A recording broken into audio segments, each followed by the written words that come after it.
Okay. Let's see. So, my computer seems to be running a little bit slow today. Probably because I just had to update a bunch of drivers, reset the computer, but it still seems to be running a little bit slow and a little bit laggy. So I'm not sure if we're going to have any technical difficulties. If we do, this will probably be a shorter stream. I planned on going live an hour and a half ago, but it seems to be working all well now. Twitch drops are enabled, and let's just see how long we can go before everything crashes and burns. Let us decide how much we can secure for ourselves and how much we're willing to sacrifice like true philosophers. With our words and wisdom. Are you ready, my lord? I'm ready as I can be. Let us begin then. Continuing from the earlier topic, let us discuss our common enemy, Aglaia. Common enemy, Aglaia. She is the second most experienced Chrysos heir across the whole of Akama, who has gradually lost number her one humanity Tribby? to the ravages of time and the ablation of the core flame. A formidable opponent indeed. Admittedly, there is ample reason for her to take your life. Yet your previous reasoning is quite sound. As a seasoned political animal, it's unclear whether she will actually cross that irreversible boundary. Moreover, she still needs you alive so that the Titan's trial can be completed. Well, she's got 15 days to do that. Is there anyone present who can swear by the sacred vow of Kefali and guarantee that you weren't in league with that woman before coming here? Are you just trying to pull the wool over our eyes and aid her in her savagery? She is prepared to execute me. She just needs vessels who do their bidding without question. I believe you're aware of Castorice the Executioner. Long before I returned to Akama, Aglaia had already dispatched her to monitor me. If I weren't able to reach this place in time, I would have been forced to meet Thanatos first. As compared to a comprehensive plan with uncertain results, He's kind of lying here, if you though. decide to cut open my chest and remove He is the telling core half flame, the truth. wouldn't that settle her nerves even more? Everything is in place. She just needs the right timing. I understand what you mean. At the very least, the both of us agree that this tyrant who wallows in extravagance and greed is the greatest threat to achieving peace in Akama. It's already The peace. Council of Elders is willing to defend your right to live, just as we defend every oppressed citizen.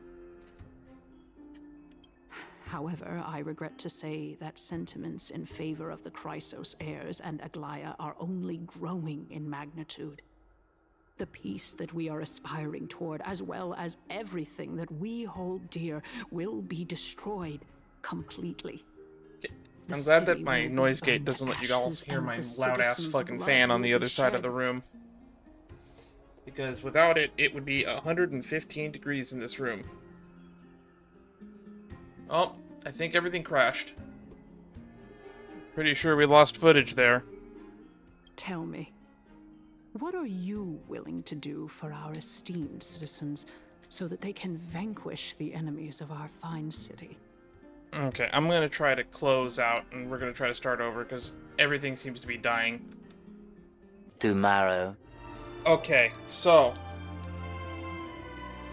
after some technical difficulties yesterday, I had to cancel the stream because my computer was having a heart attack. It wanted me to update drivers. It wanted me to install some Windows updates. So we have now installed 6 updates onto my computer in the span of 24 hours. Hopefully my PC will stop having problems. And thankfully, we caught the issue yesterday before we had too many technical difficulties, so the amount of footage that was lost, I think, was only about maybe like a minute if that. Probably closer to like 30 seconds of lost footage. What's more sad is, because I could not log in and complete my dailies after that point, by the time my computer was done and up and running again, the day had ticked over, so I didn't get to do my dailies. So I missed out on maybe 20 to 50 Jade. So, that sucks. But, let's just jump right into this. It's gonna start me roughly where we left off. It's gonna start with Canis immediately talking. And because I've had about 24 hours to stew on this, I had some more thoughts. So she said Aglaia is like the second most powerful Chrysosaur in Akama in the last like 1,000 years. Which, now that Maide has become the god of strife, maybe she could have been referring to Maide.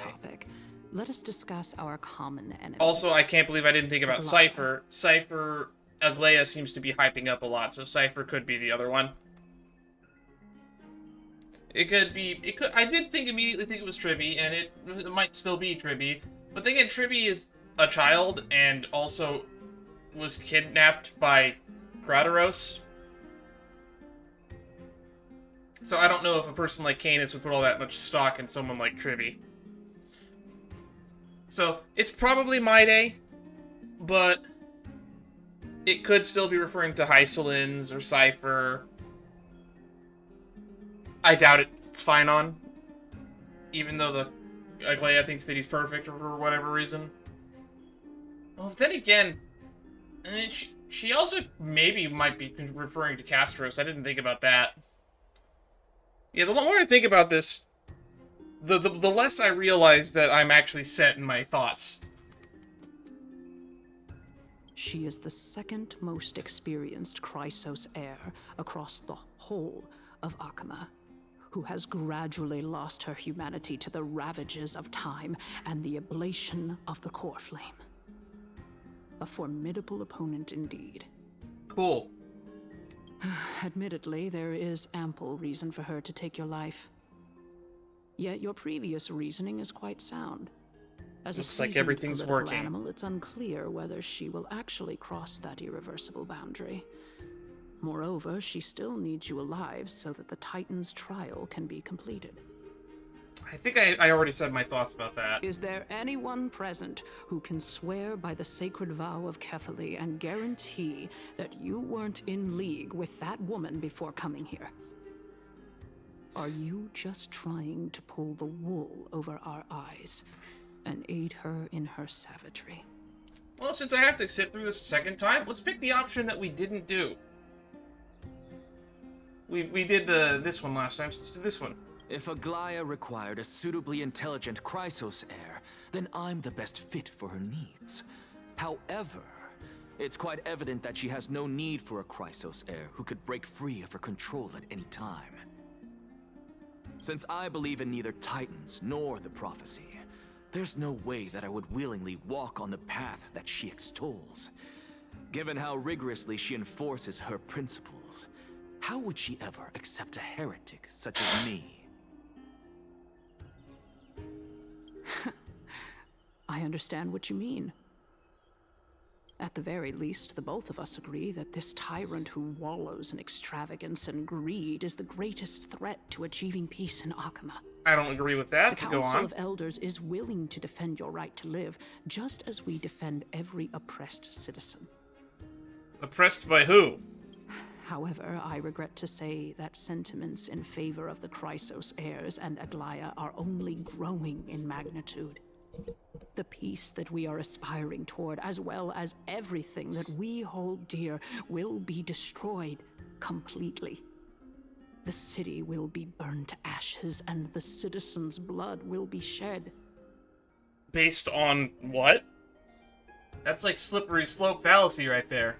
Tell me, what are you willing to do for our esteemed citizens so that they can vanquish the enemies of our fine city?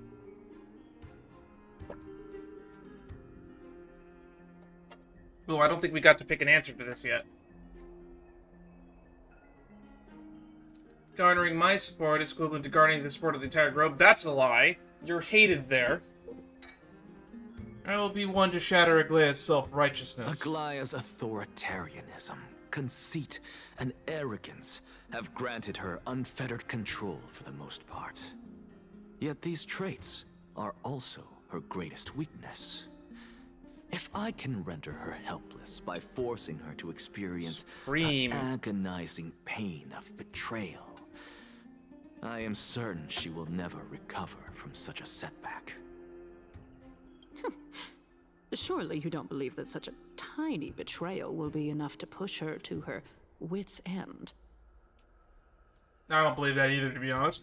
What's more, there are many who remain silent, merely watching to see how much chaos I can unleash. Not to mention, you know full well that the Chrysos heirs have never been a united front. That is true. In the name of Kefali, Akama thanks you for your sincere and valuable thoughts. You know, funnily enough, today I had a phone call with my mom, because we always talk on Thursday nights. We usually have a nice long phone call. It only lasted an hour and a half this time instead of 2.5 to 4 hours. But on Thursday nights I often talk to my mom about politics, and we actually discussed how I might actually want to run for a position of power for something someday. It's definitely something in the cards.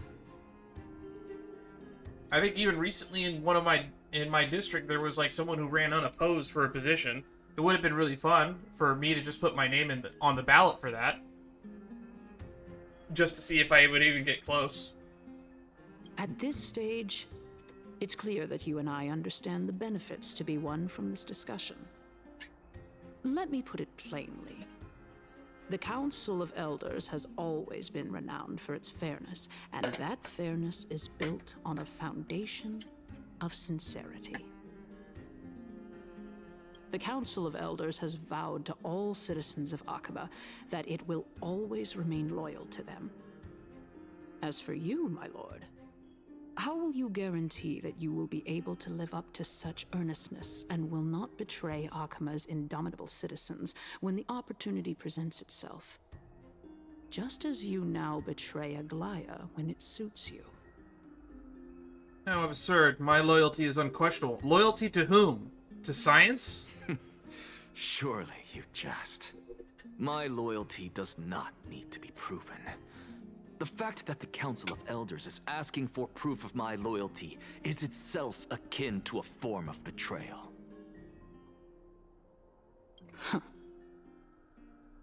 I am incredibly honored to have witnessed the both of you bury the hatchet in a civilized manner. However, I am afraid that I must interrupt for a brief moment. What you got, Lygus? As the Theoros, I have observed the following. Lady Aglaea, the Goldweaver, is currently on her way to Dawncloud. Oh. Well, I do believe that we might have a slight overabundance of guests today. Feeling dissatisfied, Lady Kindness? Despite the Council of Elders' lofty residence on Dawncloud, it must still tolerate the whims of the Chrysos heirs. I love the smirk on his face as he's talking. So you were holding back just now. Seems like you are better at playing this game than I. In any case, I'm glad that she's arriving here. I don't believe you when you say that.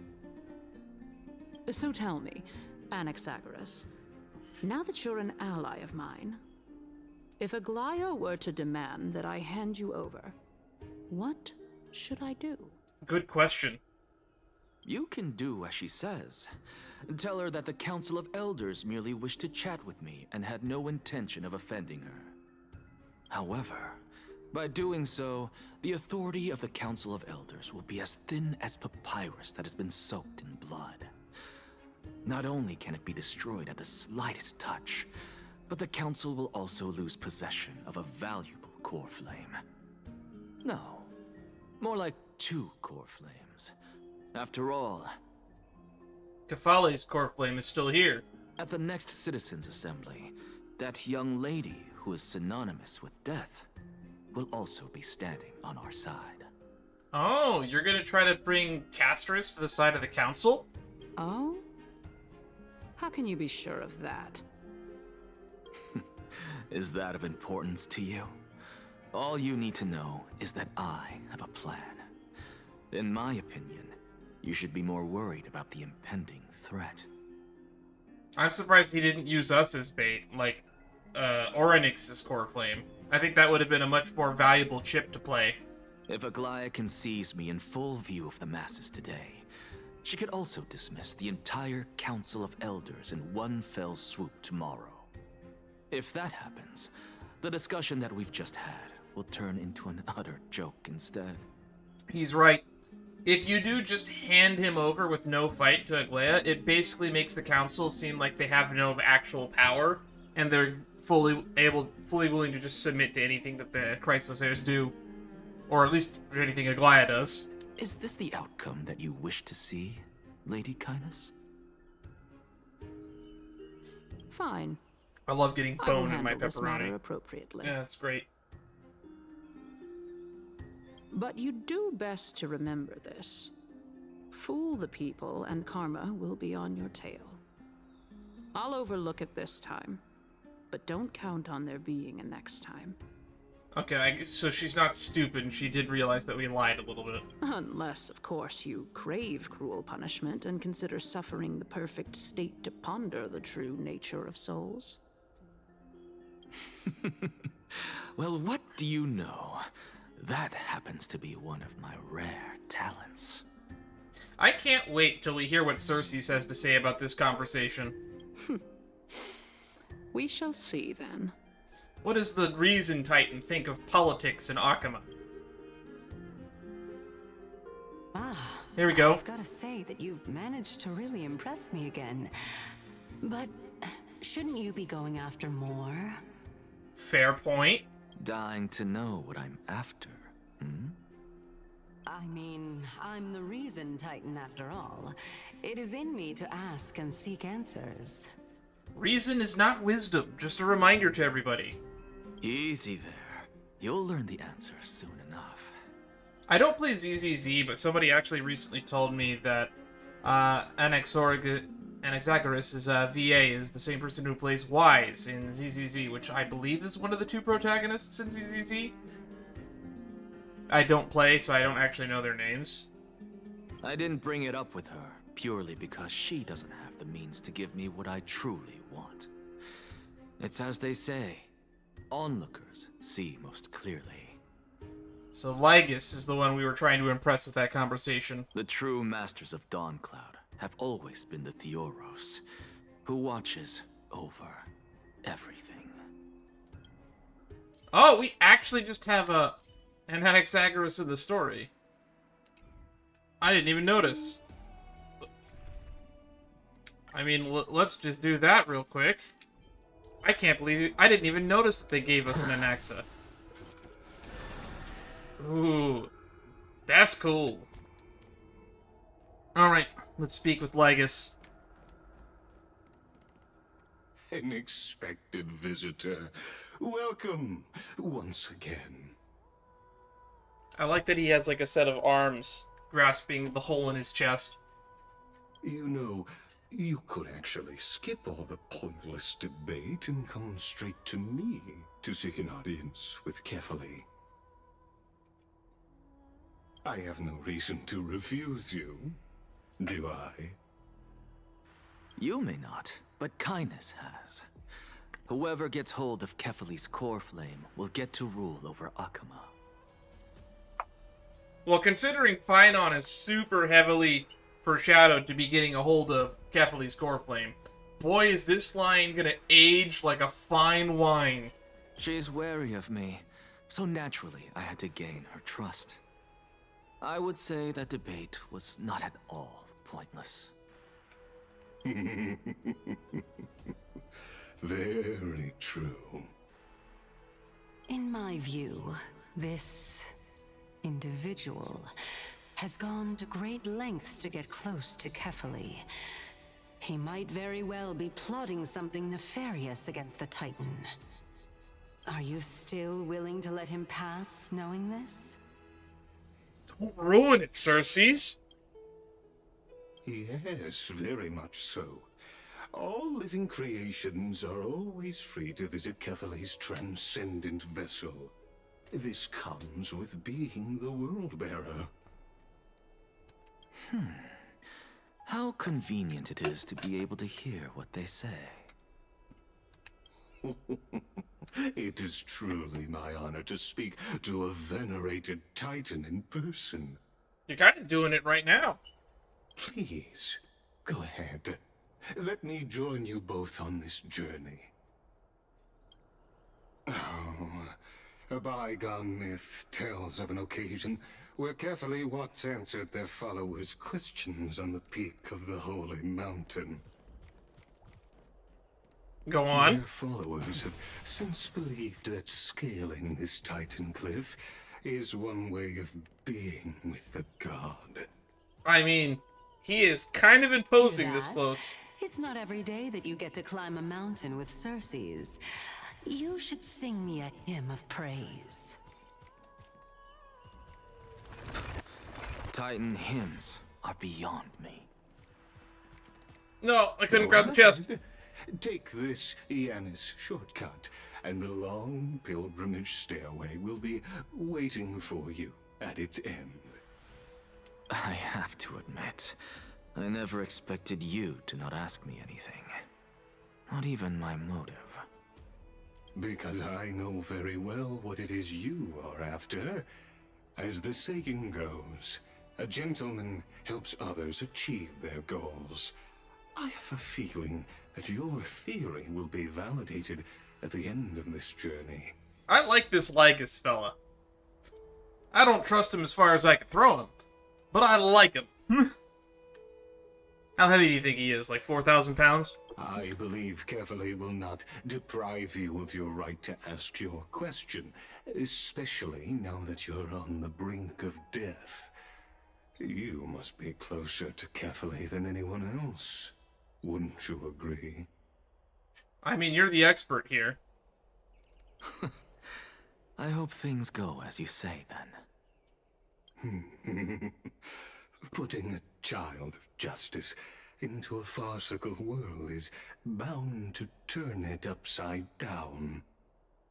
It is my hope that you bring a much-needed change to this world, which is on the brink of destruction. Man, I can't believe you let the Council of Elders do whatever the hell they want. Yes, treasure. Go melt it down. And we really are going to be getting real close to this Kephae.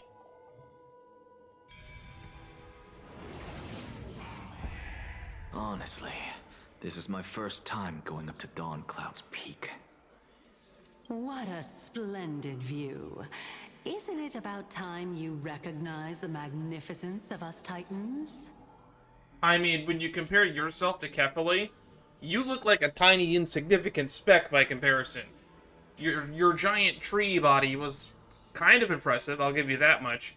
But the closer we get to Kephae, the bigger he's starting to seem. Well, I don't see how this place is different from those temples in the city. All they have are magnificent facades. Burn? And even though I've come this far, I'm still doubtful about getting useful clues from him. I must be getting ahead of myself to be expecting to hear something nice from you. Oh? Haven't you been in my head for some time now? It's high time you get used to how I feel about things. Alright, we're just a short hike away from Kephae. No time to waste here. A short hike, you say? So the intellectual debate from earlier was too draining for you, huh? If Amphorius gets a new lease on life, you should focus on strengthening your body and stop shirking social interactions. Save your concern. I'm starting to think that 15 days, he might not even make it. The Titan is in sight. Can you make it? Why? Are you going to carry me up if I were to fall now? Can she? She kind of looks intangible to me. Like, if you look at her legs, they're see-through. I know how far I can go, so just hold your tongue and come along. Come along. Oh, that was weird. Fine then. I guess I won't say any more. I'll just wait till your soul dissipates completely to gain control over your body. Right. Never mind then. She's not gonna die with him. If he dies, then she'll just take control of his body? I think. Wait. Who is that? Circe's? Wait, can you not see her? Hey, look at that. Huh? What should I be looking at? Oh, she can't see it. Am I hallucinating? Can she hear your thoughts? Do we even get to see souls when we're close to dying? That's not good. Oh, wow, he looked that far ahead. That looked a lot closer in the last scene.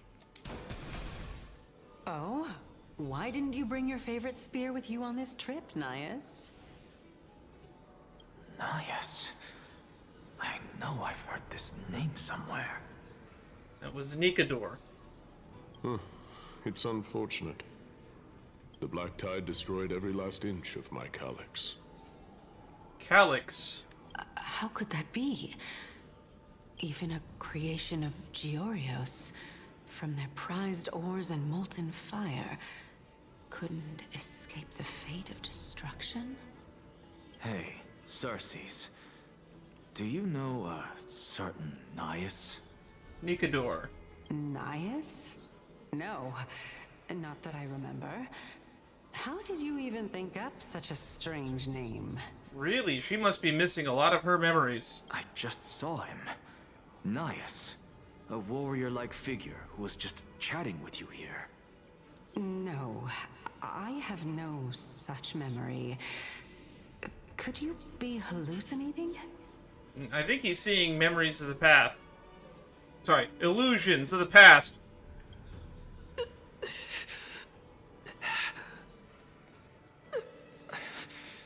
This is a departed spirit? Yep. That is indeed a dead person. Are these also dead people?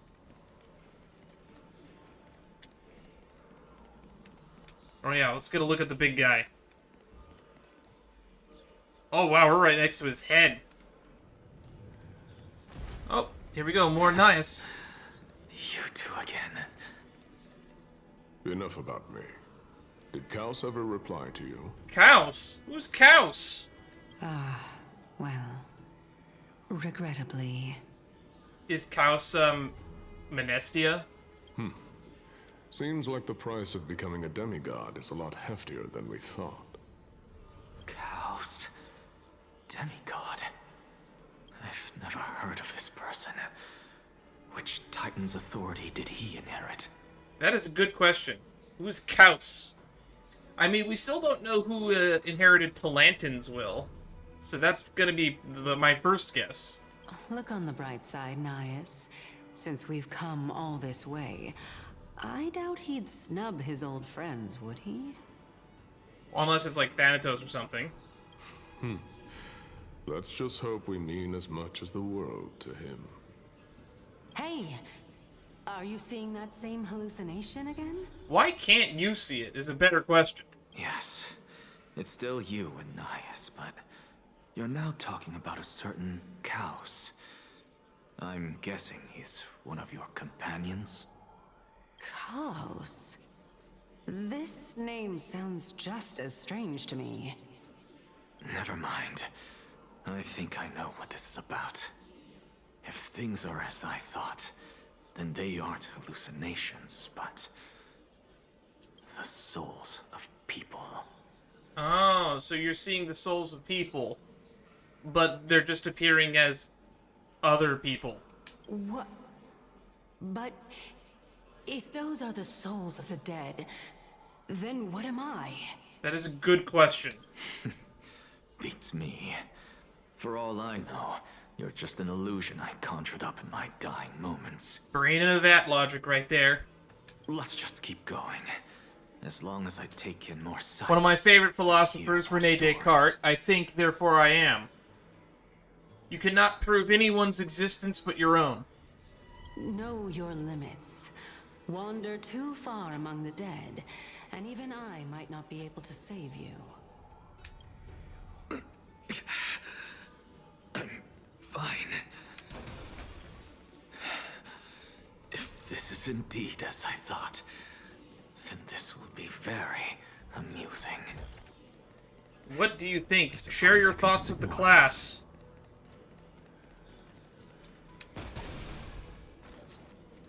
So, There's a hand of Zagreus over there.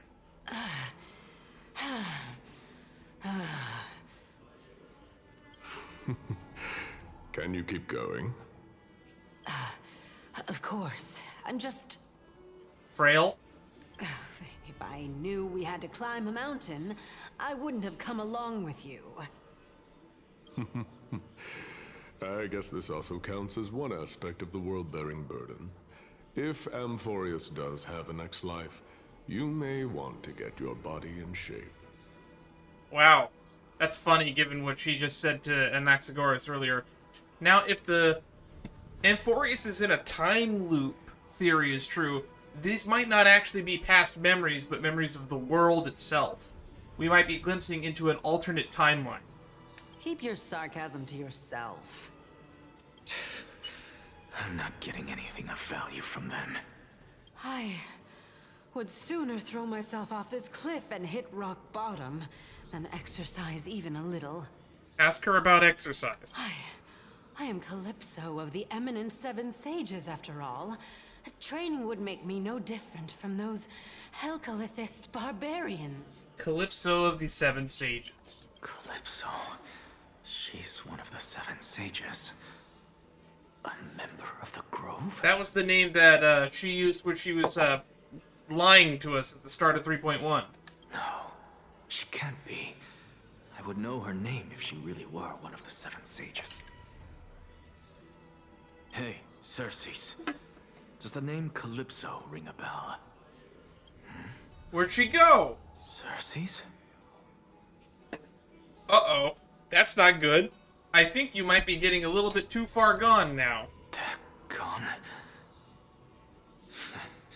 Doesn't matter. I can do this myself. Are you sure about that? Looks like I'm nearly there now. The land of the dead. Oh, beautiful old world. Where are you now? Oh, are you still here? Legendary era Chrysia. Return to the mortal realm. Oh, she's trying to bring us back. Splendid gods once walked the paths we walk. Alas, all that's left of that warmth is a hazy mirage. Why are you chanting that too?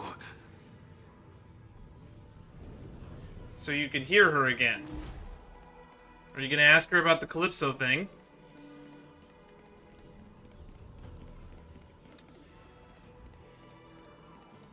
Yo, big man! What's up? We're here. Finally. So, I don't get to ask the Titan my question. But all of you make for a pleasant surprise, nonetheless. Very well then. Let me uncover the truth for myself. What's happening? Did I still fail to make it in time? What happened? So, I'm back here again. That's not good. This is... I can hear it. This will probably be my thumbnail for the second part. I hear it from the depths of the tides, behind the closed doors of the void world. A voice ready to tell me something. This time, the voice is a lot clearer than before. Ooh, we're gonna hear Thanatos' voice?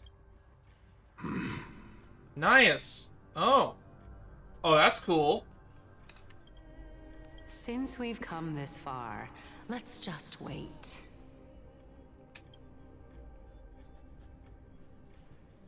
Lord Nias and Miss Calypso, are you both here to visit Chaos too? Chaos. So maybe Nias and Calypso were demigods in a different timeline, and not actually Circes and Nigador. Yes, and we've been waiting for quite some time now. That's clearly Castorice, I guess. Regrettably, he hasn't answered us. And I guess Chaos is gonna turn out to be Kefele. The worst case scenario is that he's already been overwhelmed and crushed by the world-bearing burden.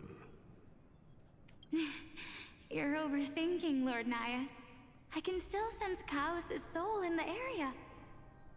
And besides, we both know Chaos' nature. A deliverer like him wouldn't fall so readily, much less give up on all that he holds dear. Isn't that so? They're gonna show up and it's gonna look like Finon. Yes. I have faith in him. That reminds me. Why are you making this trip alone, Polixia? Polixia! From the Castorice's trailer. So this is not Castorice, this is the sister. Or the twin. Or the other half. Or the dragon. Or the girl that...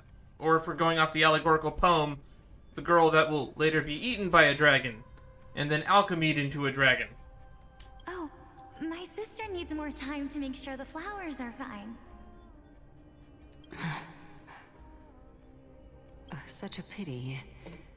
Both of you have hearts kinder than anyone else.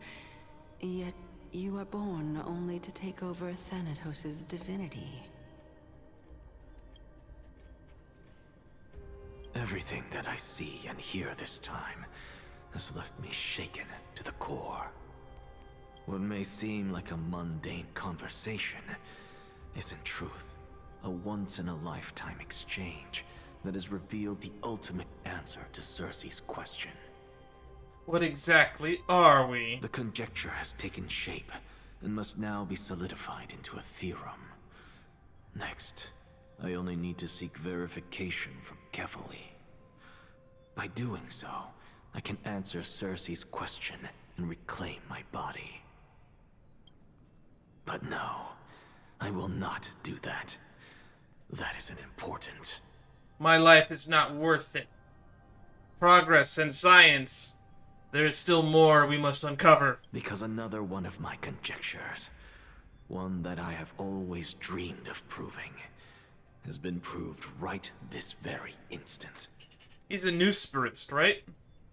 Fusing a mortal soul with that of a titan to replace said titan is not a ludicrous idea after all. Ah. I don't see where you're going with this, outside of the bear writing on the wall version. Oh, we end there. It's back to Don Hung's POV. When's the last time we cut to Don Hung's POV? The La Fu? Why is it not going back to my POV? Why Don Hung? When are we going to cut to the Astral Express? I want to see what's going on with March. But boy, was that segment so great for lore. Oh, you're with Hyacine. What are you thinking about? I was about to say, are you not going to say anything, Hyacine? Just amazed at how this towering tree is Circe's divine body. It's a majestic sight. Is that so?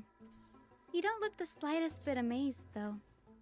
Plus, you seem to be strangely familiar with the city around the great tree. Also, Hyacine, you sound tired in your voice delivery.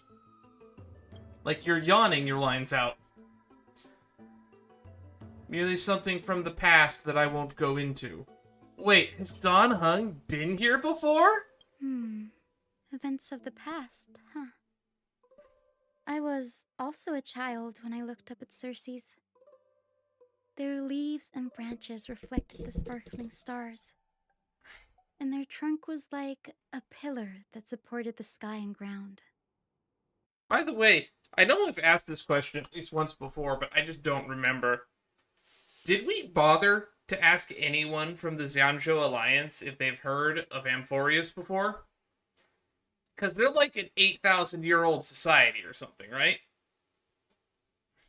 I stood at this very spot back then, imagining the day when I could climb to the top of this tree. Because I would be the closest I can be to the sky at that spot. You're a sky priest, yet you study at a place that is the home to the reason type. That's rather counterintuitive. Don't read too much into it. I mean, can mortals even hope to reach Aquila's realm? They're a strict and draconian god, nothing like Circe's. Reason is willing to share what is theirs with others, but Sky only expects people to revere them. No, I will read further into it. Why does one who yearns for the sky attach to something that is rooted to the ground? Haha, I can be philosophical and deep sometimes. I studied philosophy for 2 years. You get what I'm saying, right, Denny? I forgot that she calls him Danny. The titan that imprisoned you and Grey here in Amphorius is none other than Aquila themselves. Imprisoned? No, technically Nikodor's spear shot us down. We were told we can't leave because of Aquila, but I have seen no evidence that Aquila is even still around. Yes, I didn't count on provoking the ire of a local god. But there will always be people who dream of soaring towards the sky. The Grove has a wealth of research on Aquila, and that is exactly what we are here for. Why are we here for that? It's just... I never thought Grey would meet with something like that before we set off. As a physician, I should have been there by his side. His? I'm sorry, I was playing Estelle. I guess they didn't record 2 versions of the line, or they synced up the wrong version. Bad luck tends to come in streaks, so don't beat yourself up over it. Besides, Aglaya needs you here to uncover the truth about what happened to the Grove. Let's just make the most out of this trip and keep a lookout for any documents related to the Death Titan. It could be useful to Can. Yeah, there's no rest for the weary, huh? There's no rest for the dead either, apparently. In any case, what we're looking for could be anywhere in this enormous grove. Let's split up to cover more ground. Danny, with your skills, I'm sure those monsters born of the Black Tide will pose no threat to you anyway. What about you? Will you be alright on your own? Have you forgotten that you're talking to the chief physician of the Twilight Courtyard? Have more faith in me. I'll be just fine. Never underestimate a healer. The silence in here is near deafening. With the vast amount of knowledge it holds, this academy is akin to a labyrinth of information. Even the cleverest of scholars would easily lose their way in here. I should gather my thoughts before heading in.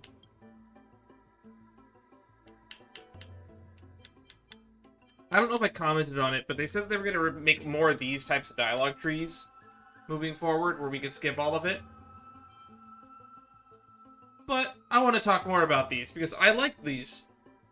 I am a channel where I care about the lore and the story. That's what we're here for. In the myths, Aquila, the titan who reigns over the domain of the skies, is a colossal bird that overlooks the world beneath them with 100 eyes. As long as they continue to soar above the clouds, the people of Amphorius will remain trapped on the ground. Hyacine's forebears were priests who worshipped Aquila. Nobody is more familiar with the taboo of the Sky Titan than her.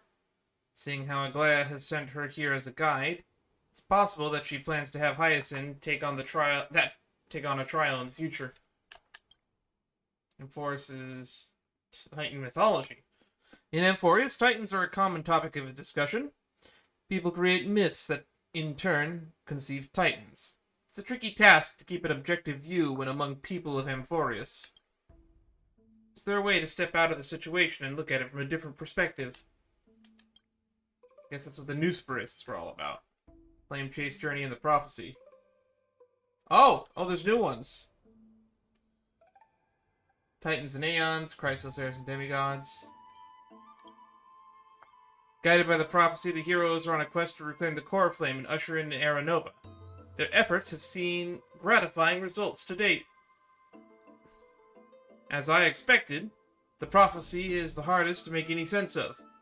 But with barely any information to go on, no matter how much I ruminate on it, it won't yield any results. I should leave this for another time. Titans and Aeons. Titans and Aeons are two distinct classes of beings. Titans can communicate with us humans, and it is not impossible for us to overpower them. Upon their demise, we can even take over their divinity. In this regard, Titans can be said to be a lot more similar to humans than Aeons are. True. I would say they're probably closer to Emanators, if I had to guess. Or like those Spiritus beasts that the Xianzhou native generals, the Arbiter generals have. Chrysosaurs and Demigods. Chrysosaurs are humans who possess heroic qualities, with most of them demonstrating extraordinary combat prowess and strength. Upon clearing a core flame trial, a Chrysosaur can even ascend to demigod and inherit the Titan's divinity. Wait, something about that feels off. Is this a selection process of some sort? I should probably turn my attention to something else. Can's plight. Nobody could have ever imagined that Can's life would be forfeited the moment we landed on Amphorius. I should have done more to keep her safe. You couldn't have done anything. No, who would have kept her addicted? We would have been shot down mere seconds upon entering the atmosphere. But it's not too late.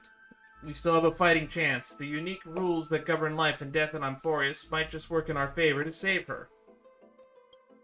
Or, you know, we could ask Fooly for help. Hey! Hey! I'm dying here! The Grove is a veritable library of knowledge. Maybe they'll have records on a similar case. Please let there be one. I wouldn't get your hopes up. Enough musing. Clock is ticking. I should search for the clues as I move. The sky feels unusual now that I've gotten used to the eternal light. The eternal debt. Yeah. Whatever. Where are we going? Let's explore. Papyrus, read the Blasphemer's will.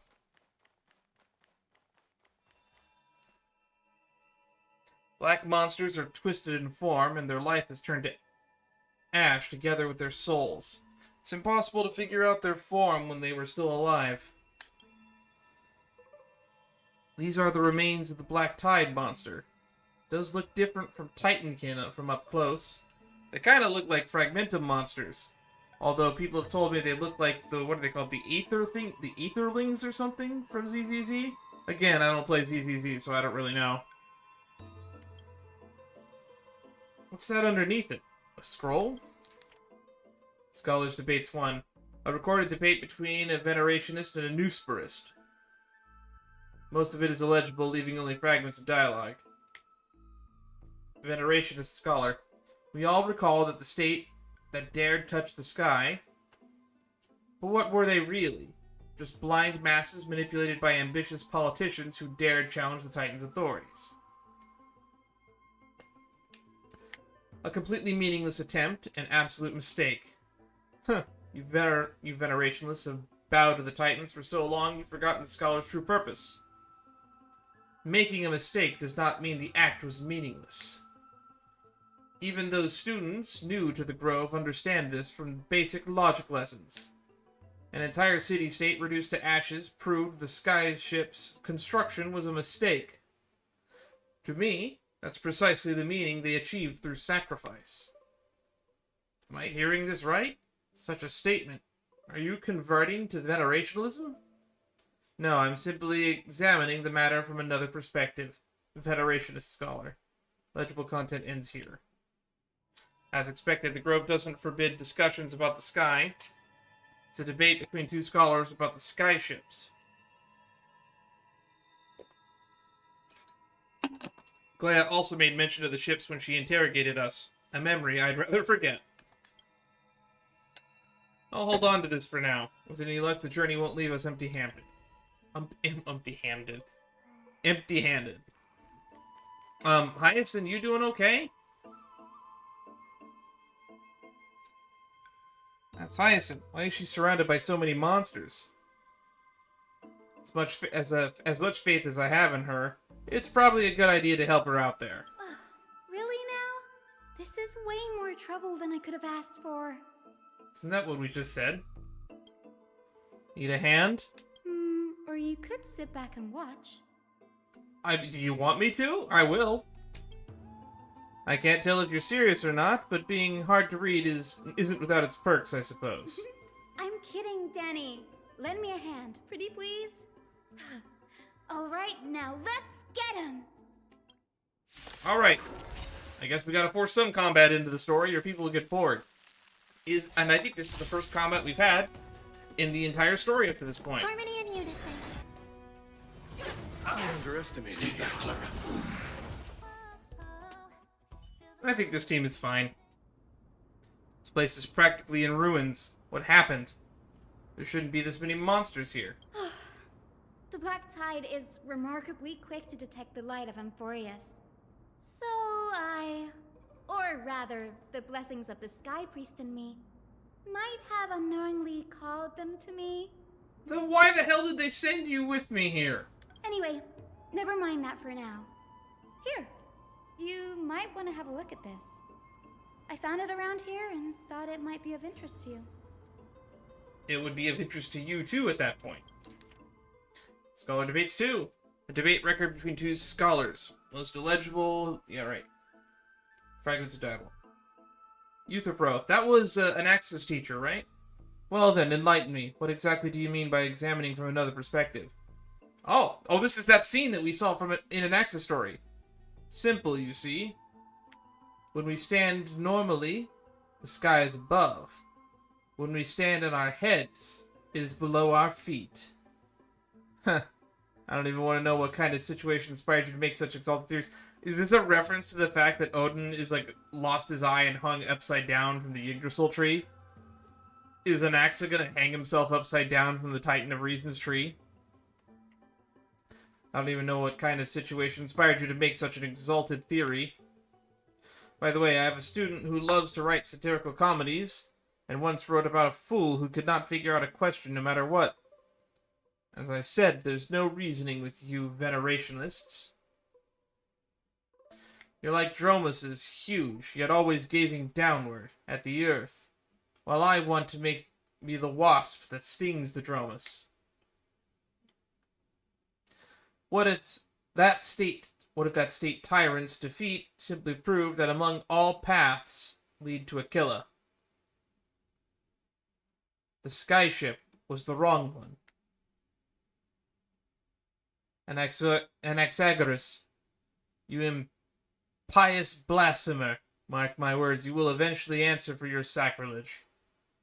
I doubt your students, or that young teaching assistant girl, have any idea what secret research you're truly conducting. Oh, the secret research. No, sorry. The young teaching assistant, that was, that's Hyacine, right? Anaxagoras. He's the scholar who fused himself with the core flame of reason. This is new. I didn't know Professor Anaxa was researching the sky. He's never mentioned anything about it. Which is really strange, and I think you're the reason he never mentioned anything about it, because he might have been suspicious of you. Phynon said Anaxa might be opposed to the flame chase journey. Might is an understatement. Anaxa Yeah. has never been one to venerate the gods, nor has he ever found it within himself to put any faith in the prophecy. People have come to think of him as a heretic. even in a place as liberal as the Grove. Yet, it is also this very Blasphemer that Cersei's favors. Fate sure works in mysterious ways. If I had a nickel for every time someone in my life has said, God works in mysterious ways, I'd probably have close to $100 in nickels. I picked up a scroll on my way here, too. It looks like it may be related to the one you're holding. Oh? Let me have a look. Combining the records together.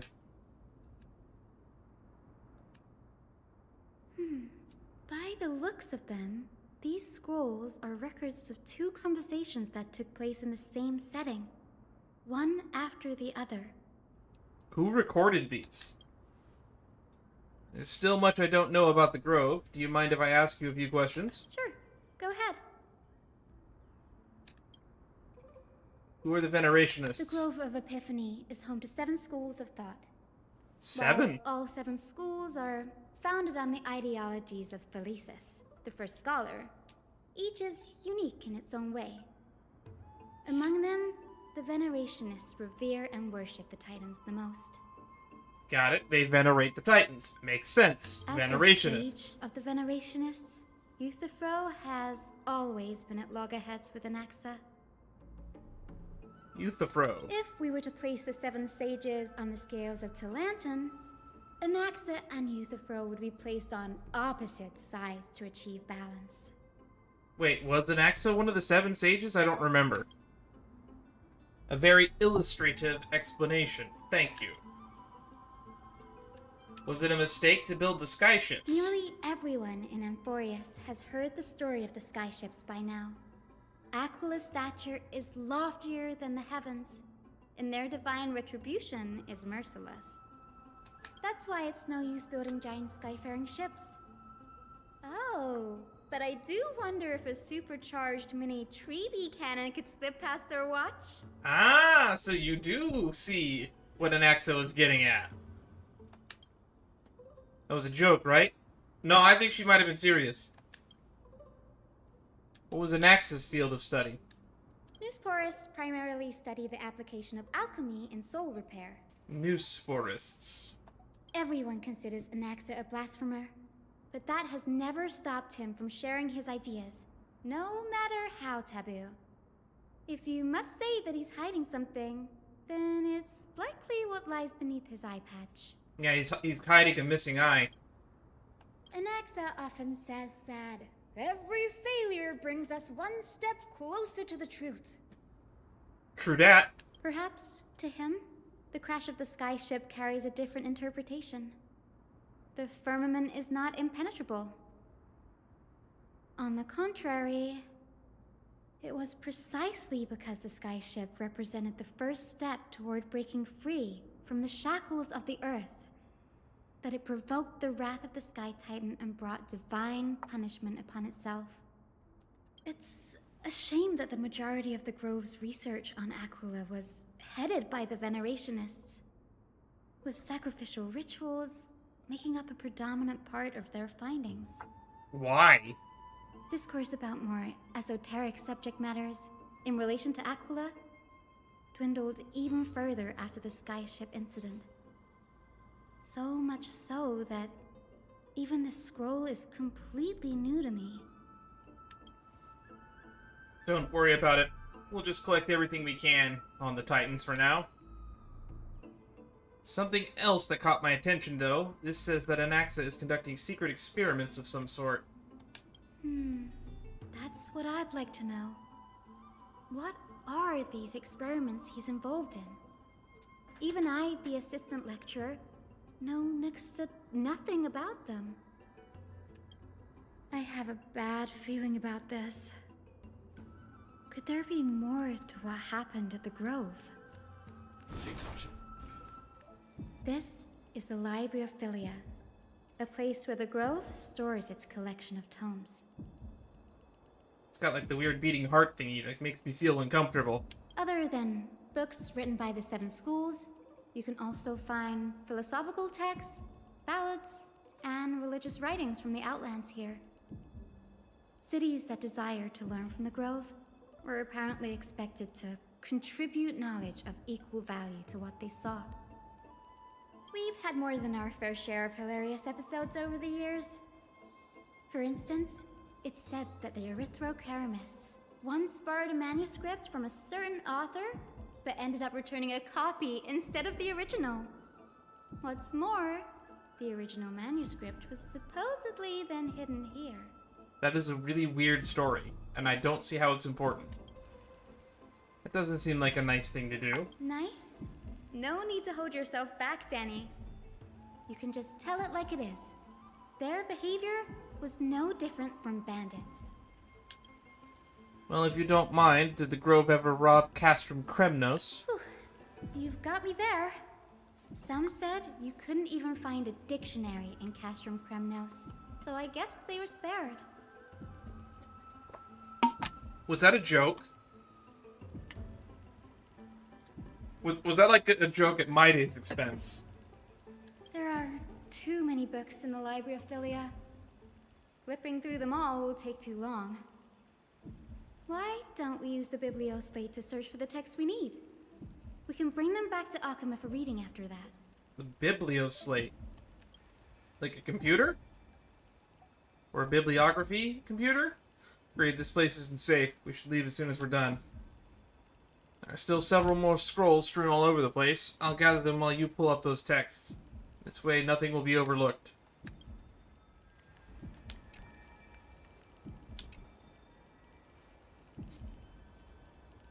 There are complaint letters from the scholars about Anaxagoras, the Blasphemer.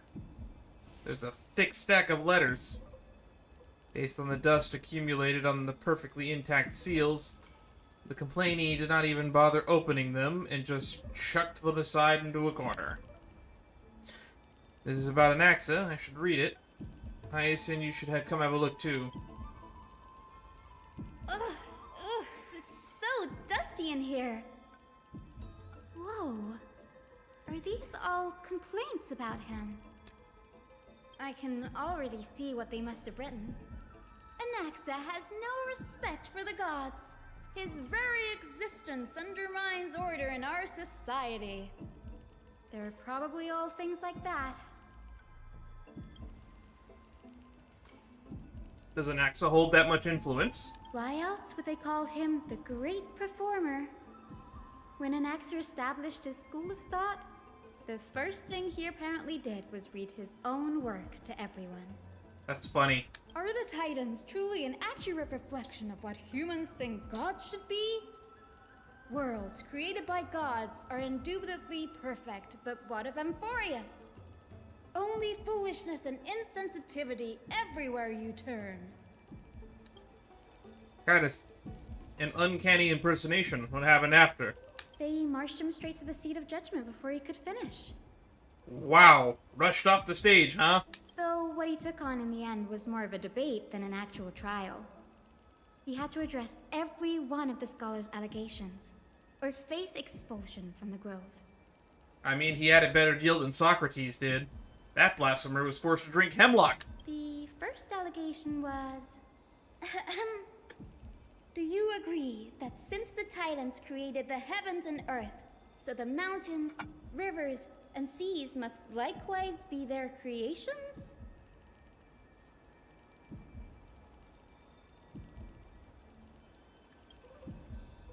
Am I supposed to put myself in Anaxa's shoes and answer that?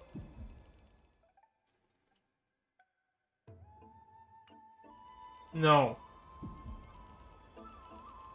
Based on the history of the Flame Chase journey, humans have the potential to take over the divinity of the Titans. Anaxa said the same thing then. Wow! Needless to say, his critics didn't take kindly to his answer, so they followed up with a second allegation. You claim to be studying souls, yet you are, in fact, defiling them and committing acts condemned by the gods. Do you admit it? It's a serious allegation. Did he really do that? Anaxa always wears an eye patch, never removing it, even when alone. Some say he used one of his eyes as an alchemical ingredient. Every being in the world owes their safekeeping to Kifili, and this is even more so for the Chrysos heir. Well, I felt like there was supposed to be a line between these two.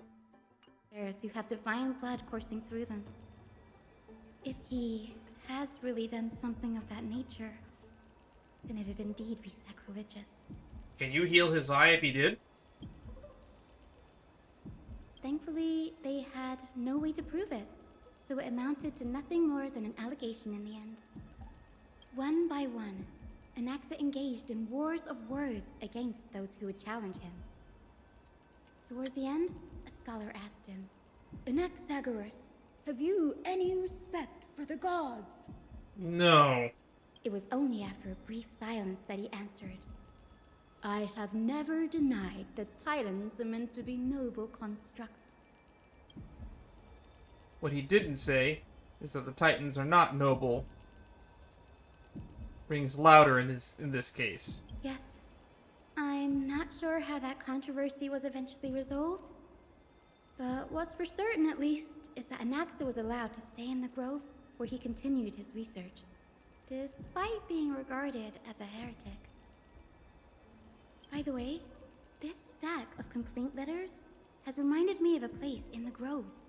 We may find clues there that aren't on the teleslate. Are we going to, like, his office or something? I'm talking about Anaxa's alchemy lab, hidden between the cornerstones. Ooh, let's go!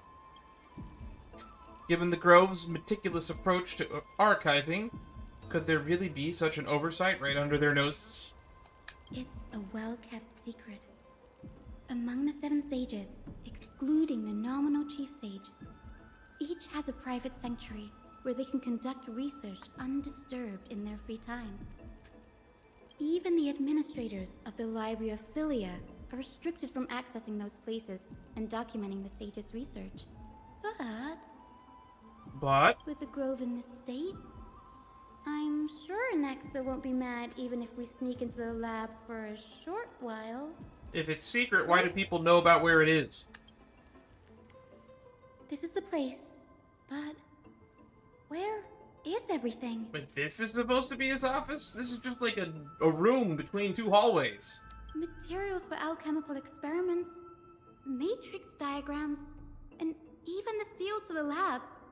They're all gone. Did the Black Tide destroy it all?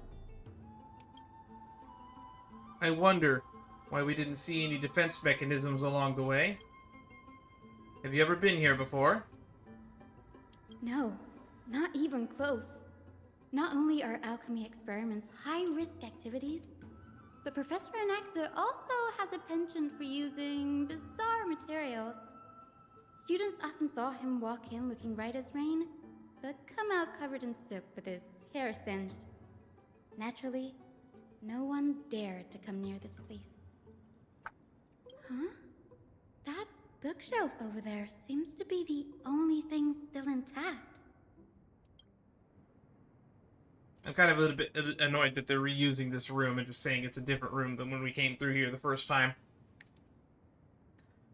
These are materials requested by Anaxagoras. Documents from the various fields have been compiled into one place, including Titan creations, universality of the soul, alchemy doctrine, and so on. Most of the materials look to be within research domain of the Nuspris school of thought. However, a document titled A Study of the Chrysos Heirs background is mixed within. These appear to be quick notes, examining the background of the Chrysos Heirs. The Holy Maiden of Yanissopolis. Tribi, Trian, and Trinan, descendants of the Holy Maiden from the Temple of Three Fates. Goldweaver Aglaia of Akama. From the Menestia priestly family. The Prince of Castrum Kremnos. Hyacine of the Twilight Courtyard.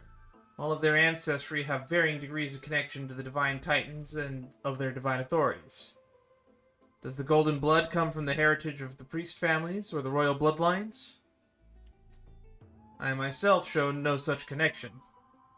Kefali the Creator, what criteria did they use to create the golden blood? to shape the Chrysos heirs. Yet Castorice, the servant of death from Idonia, her lineage is neither Titan priest nor demigod, but she has walked the earth for the last millennium with the power to grant death to humans. Where did this power come from? Another text speaks of dragon legends of Styxia. The alchemical extraction of a soul ripped from a dragon corpse is intriguing. Dragons appear to be the Titan's creations. Perhaps there is a way to reverse the process, using alchemy to refuse human souls with Titan creations, increasing the purity and divinity of golden blood towards the absolute. This theory must be tested, experiments to be arranged. What's going on? Anaxa is conducting research on our friends in Alchema and... me? You are a Chrysos heir. He's conducting it on himself, too, if it makes you feel any better. This journal contains several intriguing points. Creations of Titans. From the Abyss of Fate to Castrum Kremnos, I've seen many a Titan creation during my time in Amphorius. Lifeforms created by Circes, the Reason Titan, can also be found in the Grove. But fusing them with a human soul throughout an alchemical means, I can't even begin to imagine. Chrysos heirs. Anaxa seems to hold a special interest in the divinity coursing through the Chrysos heirs' veins, and has even conducted a thorough investigation into the heroes' backgrounds. It wouldn't have been so strange if he had focused only on Cassie, given her own curiosity about her origins. Plus, considering that the new sporists have crafted omnipotent medicines capable of curing diseases, it also makes sense that he would conduct research on immortal Chrysos heirs. Is every Chrysos heir immortal? Was that something that we were told? I don't remember that being brought up, but I'll take your word for it. How old are you? Now, it seems Anaxa's objective was never to create medicine, but to identify the origin of the golden blood and figure out its inner workings. Through alchemy, Anaxa aims to refine the golden blood in the Chrysos heirs to a degree of purity equal to divinity. This must be what he means by close to true purity, but testing both Titan creations and the human body as materials to be used in alchemy experiments, that's rather extreme. Danny, look at this. I have a bad feeling about this. What did you find? Is it something that's going to make us cut back to Anaxa?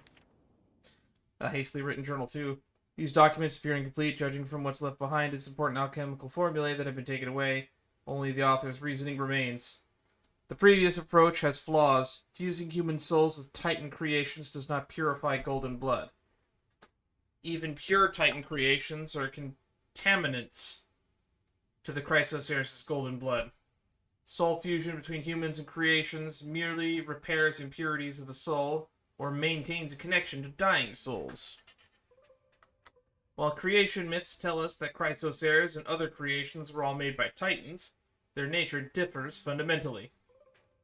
The Titans' creations are no intermediate products of an alchemical process, and the Chrysos heirs are closer to Titans than the creations. In other words, I should not have considered Titan creations equal to Chrysos heirs. The hypothesis I should focus on is one pointed towards the Titans themselves. Such a rare chance to study Titans demand meticulous selection of research subjects. Living Titans prove impossible to restrain, and dead Titans offer no insights worth pursuing.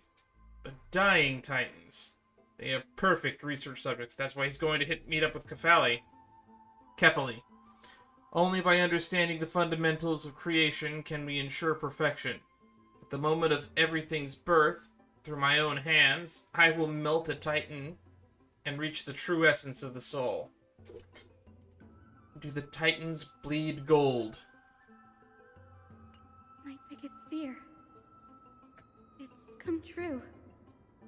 After going through his notes, I think I can piece it all together now. Why are we going through Anaxa's notes? Why are we in the Grove again? I thought we were looking for a way to help Can. Or Stell. Whatever you want to call the Trailblazer. Anaxa was carrying out experiments on soul transmutation. Oh yeah. From what I remember about Full Metal Alchemist, I believe that human transmutation is forbidden. I don't remember why. Probably just doesn't sound like a good idea.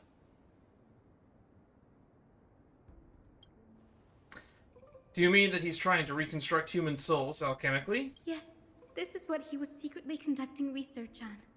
Something he had to keep hidden from others. Compared to his public speeches, this is the real blasphemy. Oh, I just thought of something. What did you think of? Oh wait, never mind. This is what we came here for, to see if there's something that we can do to help bring people back from the dead. What's wrong? Do you remember when the Black Tide was approaching? The Grove had planned to send Circe's core flame to a safe place. But an accident happened along the way, and Anaxa lost his life in the process. But Circe took over his body and resurrected him, which led to the situation we're in now. That's right. But what if Professor Anaxa's fusion with the core flame of reason wasn't an accident? He did it himself. What do you mean? Put yourself in his shoes. Knowing that the Black Tide was closing in and your time was running out, what would you have done? He would have done his experiment at any cost. I'd put my theories to the test, no matter the cost. See, Dawn, this is why I like you. It's almost like me and you share more than just our first name. Exactly. When the Black Tide came, the true reason Anaxa headed to the Luminary Throne was to transmute and fuse himself with the Titan's core flame. Did he succeed? No. Judging from how he reacted after the event, the results came as a surprise. Maybe he failed to consider the possibility that Circe would make a similar decision. The manuscripts detailing all the alchemical formulae have been taken away. His research is still ongoing. Could he have taken them for another purpose? Like what? There's only one Titan left in the world now. I mean, Thanatos and Aquila are supposedly still around.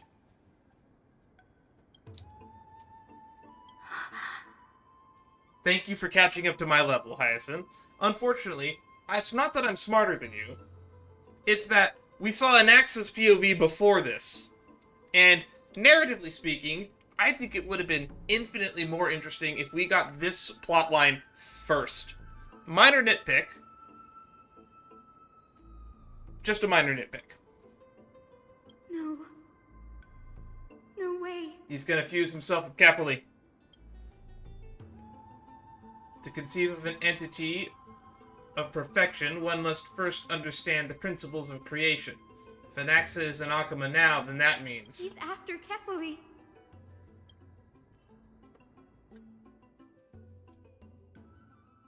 Sir, this Ooh. sky above us, it's not real, is it? Of course not. This is just an image from a projection device used for educational purposes. A simple trick. The day-night cycle has been lost to this world. So that students like you may still learn about the night sky, astronomers have harnessed the Titan's miraculous power to manipulate the light, projecting the nights of the past here for you.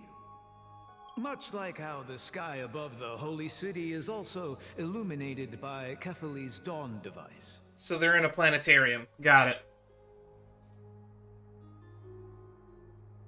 So, the skies of Akama are fake too. You mustn't conclude that, Anaxa. You should know that only a child would expose a trick and be proud of it. Often people know more than they let on. They simply choose to feign ignorance because they have no other choice. I don't know if I agree with that. Then they're just deluding themselves. People believe in Kefali's tale of Genesis, accepting wholesale whatever the priests preach. But we're different. We've already walked out of the firelit cave of ignorance.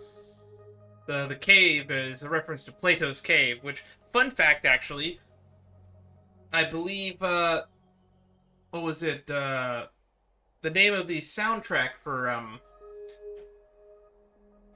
name of the soundtrack for, Amphorius is called Allegory of the Cave, in reference to Plato's cave. We have already realized that we live in a world where Titans make the rules. Even when we look at the sky, we're only seeing what they allow us to see. Actually, let's just pause on that for a moment. So, Plato's cave is the philosophy idea that people live in the dark in the cave originally. It's about ignorance. They don't know anything about the wider world. All they know is that the shadows on the wall. They only know of a 2D world of shadows on the wall in the cave. However, eventually, they leave the cave, and then they see the wider world. And it's multiple dimensions. It's light, it's night and day. And then they all will eventually retreat back into the cave, because they would rather exist in their own world that they understand, and live in ignorance. Rather than gazing at this mockery of a night sky fabricated by them for the rest of my life, why shouldn't I be the one to take control of the projection device instead? So much time has passed since you sowed the seeds of doubt in my heart, child. Many a night, I find myself penning down all my theories and wild ideas, only to burn them to ashes when I open my eyes in the day. That is bad science that you are doing there, my friend. Why? Because we'll face death by burning if word gets out? As a sage of the Venerationists, my soul has already become inextricably linked to the great tree. Every word I say and every move I make is certain to influence every leaf, every branch, even the tree itself. So you're the sage of the Venerationists, so yeah, you're supposed to worship the Titans, so it would be controversial for you to not believe in them all of a sudden. But above all else, my days are numbered. Instinctively, I have my doubts about the golden blood and the human soul, yet I have no means of verifying them. The golden blood in my veins is woefully thin, and I am loath to waste what little time I have left obsessing over a hypothesis that cannot even be proven in the first place. Wait, I thought Hyacine said that the people with the golden blood are immortal. But I can, sir. I can do it for us. The time is right. Give me all that I need, and I shall accomplish this grand feat on your behalf. I'm starting to think that the third Titan that's governing Amphorius at this point is the Abundance. Because it seems we have a bunch of immortals running around. You're right. I shall do just that. In the next meeting of the sages, I will spare no efforts fighting for the rights you deserve. Go. Establish your own school of thought. Find out what we are. Become the one who conquers the ultimate truths of the world. Child of humanity. Oh, good, you're back! You didn't go to such lengths for an audience with Kefali. Just ask him a few questions, did you? Look at those molten pecs. So, you figured it out. He's gonna fuse with it. If I were as foolish as a Dromus, perhaps I'd throw myself down and prostrate before their greatness, begging for the gods' prophetic wisdom. Well, sorry to disappoint, but I'm no Dromus. Alas, I am a human, standing tall on 2 feet, possessing both intellect and pride. Alrighty, let's see your final gambit. Before such power, does it make any difference whether you're a human or a Dromus? Yes, we get it. Humans are insignificant ants. I'm sure you're familiar with the story of the Styxians. Ooh. When the raging waves threatened to swallow them, They didn't just give up and become sitting ducks. No. They constructed a dam that kept the roaring tide at bay, chaining down the mad Fagusa. Okay, so that's how the Ocean Titan got captured. They call me a blasphemer, Circes. But that doesn't mean I deny the existence of gods. It's just, as I see it, Titans are simply a force that mankind has yet to find a way to tame. Interesting. Oh, if power that rivals the Titans is what you crave, why not conform to the prophecy and brave the trial? Why stop at harnessing the power of the Titans when I can do so much more? Like, become stronger than the Titans. The source of life is what I wish to grasp, to understand what makes up the soul, and to learn what we really are.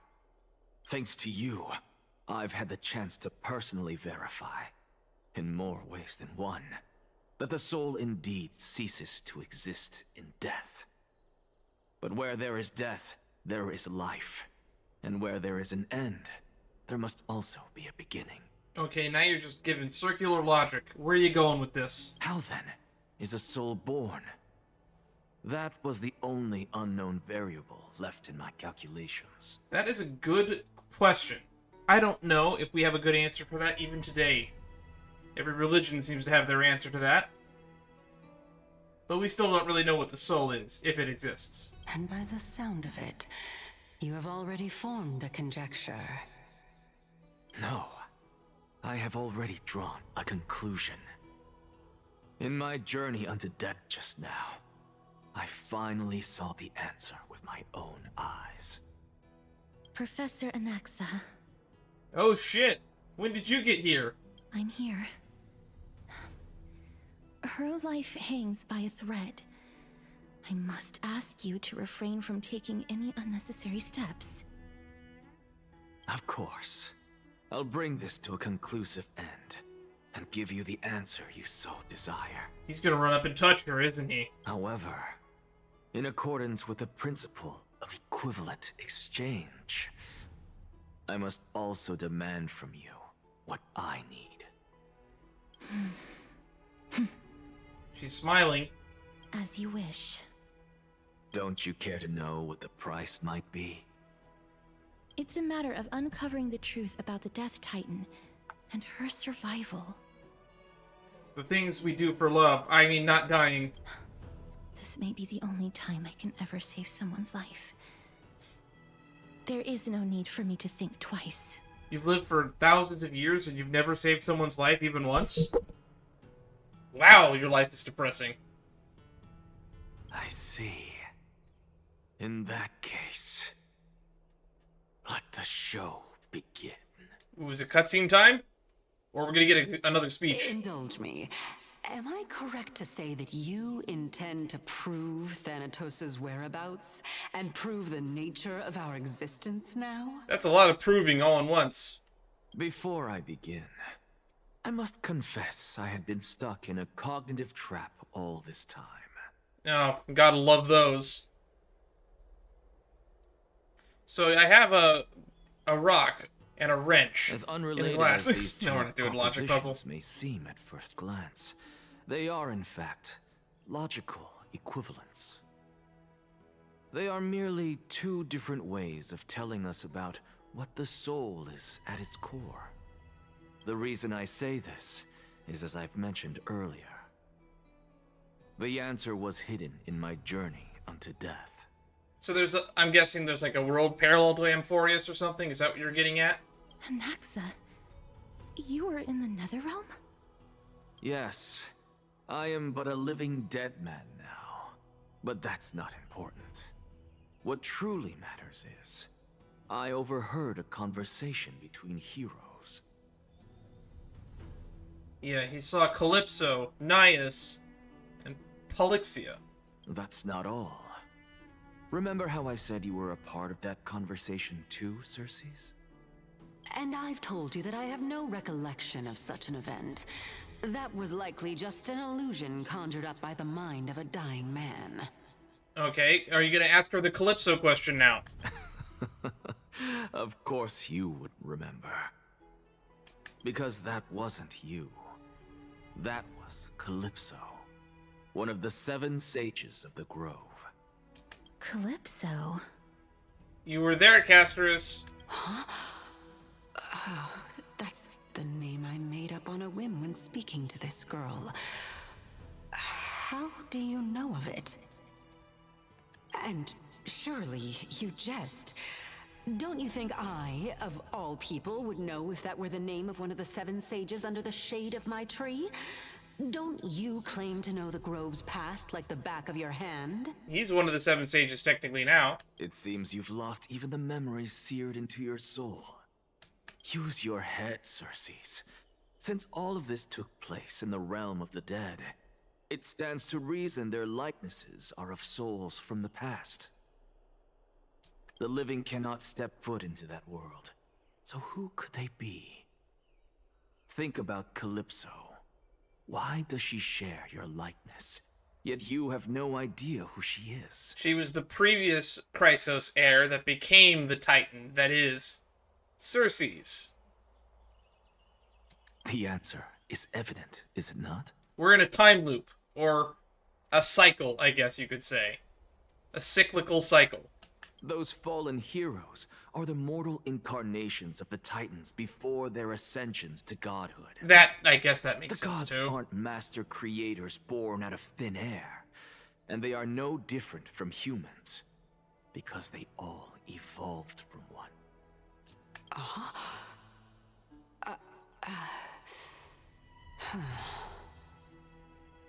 Does this answer disappoint you? Yes, because you've answered nothing. If I truly was once human, as you claim, then where do the children of humanity come from? I don't know.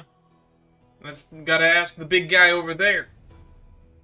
Even on the off chance that you speak the truth, this brings us no closer to grasping Thanatos' whereabouts. No, wait, I actually have the answer to How did you this. find them? So where humans came from on Amphorius, they came from a different planet. That's the obvious answer.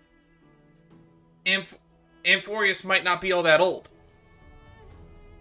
Humanity has existed on places outside of Amphorius for a long time.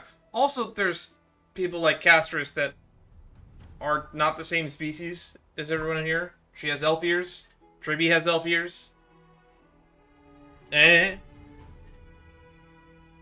If Kefali created humanity, then who created humans on every... Did Kefali create humans on every single planet? No. The humans came here first, probably, from another world. I knew you would say that. But it matters not. I know what I'm doing. Actually, why don't we have this supreme being standing before us tell us everything? You can revive a Titan? Humans cannot return from the dead. Neither can gods.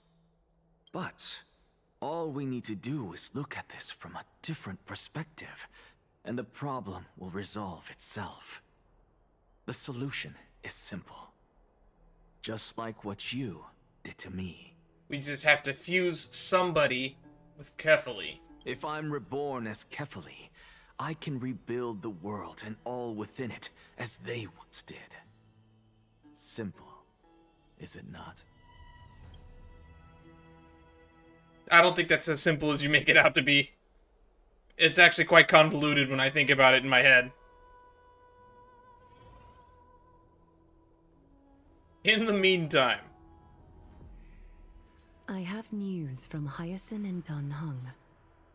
Anaxa might be trying to do something with Kefali's divine body. Kefali? But what could Anaxa want? Is the Council of Elders going to sit around and let such a sacrilegious act unfold? Probably not. They probably don't know what's going on. But Lygus seems to want this to happen for some reason. That is not possible. He is indeed the great performer, capable of fooling anyone and everyone with his tricks. Man, we've been going for almost 2 hours. It doesn't feel like I've been going for 2 hours. I'm honestly just really enjoying myself. I'm sorry. An hour and 40 minutes so far. No need for guilt, for this is good news to us. The Council of Elders has found themselves a traitorous ally. Anaxa's ambitious desires will be something we can exploit. What we should be doing now is to keep our eyes peeled for whichever trickery Kindness is up to, and react accordingly to thwart her plans. Right, Kindness. Being Akima's political center, the Demigod Council holds just as much significance as the Vortex of Genesis. Someday, after my duty is over, this site will take the place of the battlefield where you hunt gods. Become the next challenge you ought to overcome. Yeah, eventually this is gonna be where we're gonna have to fight for Kefali's core flame. Till then, it's best to get used to this place as soon as possible. We'll be waiting here for your good news.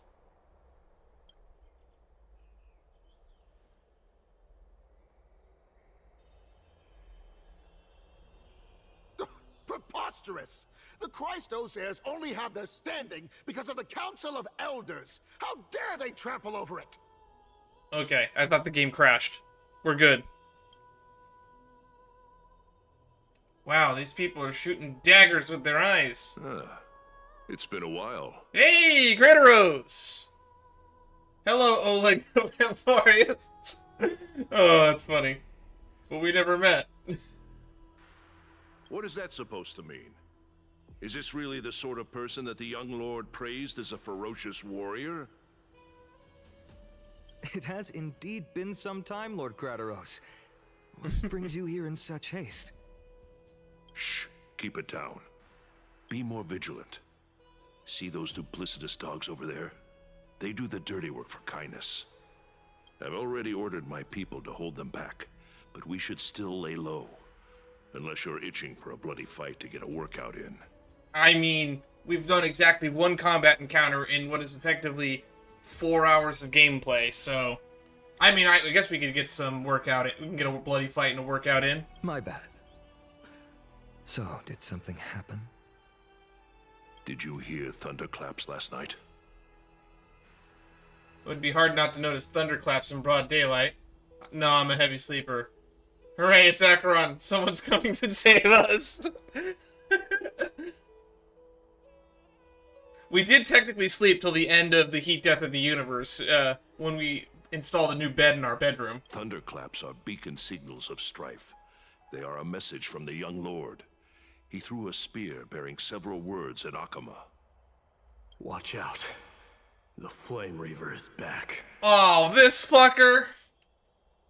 I guessed as much. We didn't actually kill them back at the Kremnos Arena. They fleed. I figured this is something you would want to know. We Kremnoans never back down from a fight. So if you plan to take that thing down in a battle, reach out to me anytime. I'm sure you want to get your hits in. You have my gratitude. I will let Aglaya know about this right away. So, there's only 2 core flames, or sorry, 2 locations left for the Flame Reaver to go to try to get a core flame.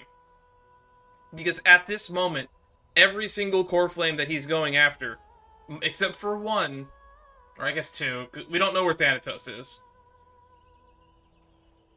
Agila is in the sky, so that one's kind of bunk. That being said, he seems to be able to fly, so I don't see why he doesn't just go up there. And then on top of that, well, there seems to be a bunch of them right here. We got Kefali's core flame. We have, I guess, technically, the core flame of reason is here now too. Core flame of time. All of the core flames are right here. Remind her to be on her toes while you're at it. That vicious Kindness has been unusually active lately. Those lackeys she keeps under cover have been going in and out of the city a lot more frequently these days. Some even seem to be getting Kremnoans to defect to the council. That doesn't sound good.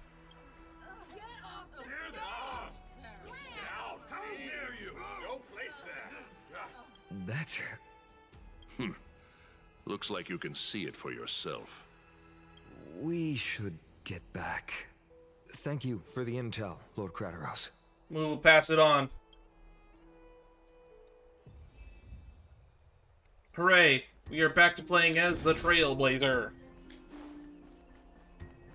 Are we gonna have to fight Anaxa as a boss? By Catholy into Lenten above, as the Theoros I have observed. Virtuous citizens of Akama, Finan of Ides, Elysiae, and the Outlander are heading toward us. Oh, I wasn't expecting a big welcome. What happened here? I know about the poisonous fangs of that king snake through the golden threads. In the past, I would be confident about keeping her in check, but I admit I am now unable to do so. What do you mean? Kindness is the king snake in this analogy, right?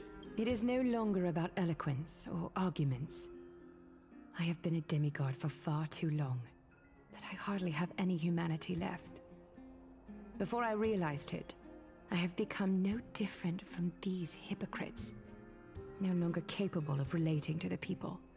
Oof, she called herself and them out at the same time. Also, I just realized that when I was listing all the Core Flame people that are here, I forgot about Tribby. I hope someone's protecting Tribby. This has come a lot sooner than I expected. But perhaps it is time. I need you to step up, Finan, in order for me to retreat behind the scenes. Oh, are you finally stepping down as leader of the Chrysos heirs? This hardly feels like the time for it, but okay. Yes, this is my duty, but... It is far easier for the Council of Elders to fool many than just fool one person. Their so-called more support is no more than a ruse to distribute power using words instead of lances. There is no glory in winning this debate, but that makes having respect for humans so much more priceless. Finan, you are a Chrysos heir without flaw. I see, he keeps saying that, but I don't agree. Deeply with humans. I think his flaw is that he's a moron. I appreciate what you've taught me, Aglaya. I hope we'll live up to your expectations and win this debate. Would we get to do the debate mechanic again? I love the debate mechanic.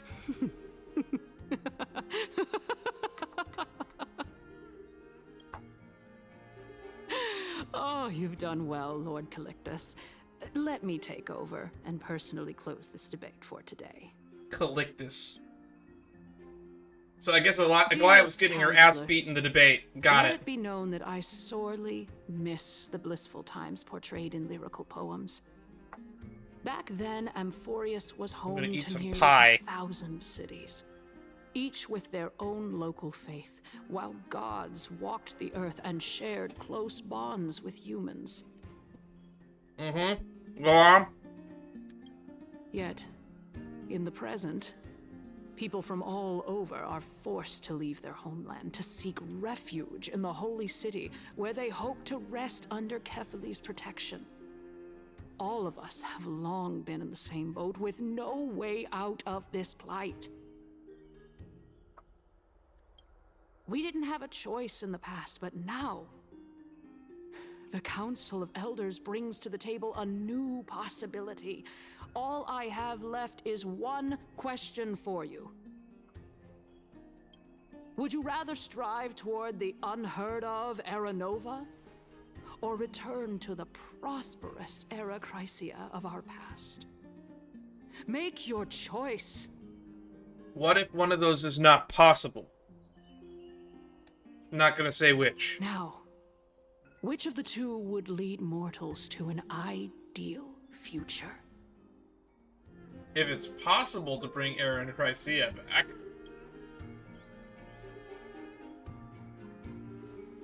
But how are we supposed to send Amphorians back to Era Chrysia?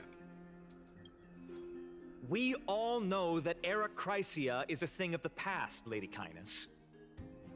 Please, enlighten me. How does the Council of Elders plan to turn back time. Where's Mem? Where's Mem? Let the three Titans of Calamity be born, and Erechrysia is nevermore. But bring demise to those Titans, and Erechrysia will descend upon us again. So kill Maide, kill Thanatos, kill Zagreus, and magically we go back to the Golden Age.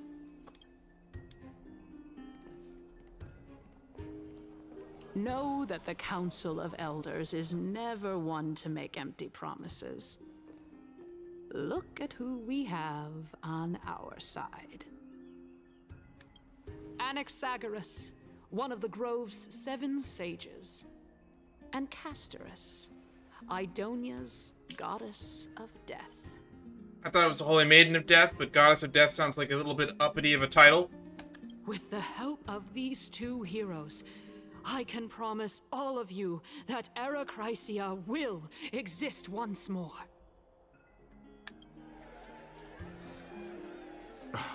Aren't they Chrysos heirs? They're supporting the Council of Elders instead? It's clear from the start that these heroes do not get along well in their group. All the more proof that Aglaia is unfit to speak on behalf of every Chrysos heir. I am in favor of Erechrysia. Who wouldn't? This is like Trump's stupid MAGA movement. If I told you I could make America great again tomorrow, everyone would choose that option.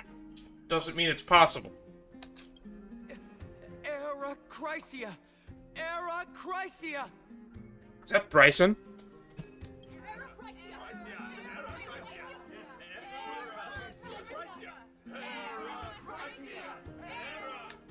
Yeah, shut up, crowd. You don't know anything. Castorice? Why are you standing over there?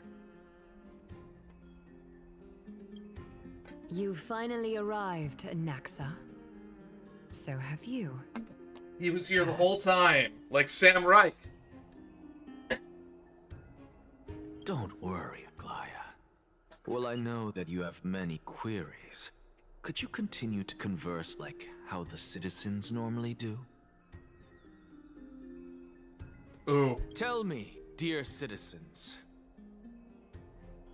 If we successfully retrieve and return Thanatos' core flame without anyone passing the Death Titan's trial, what would happen next? The answer is simple.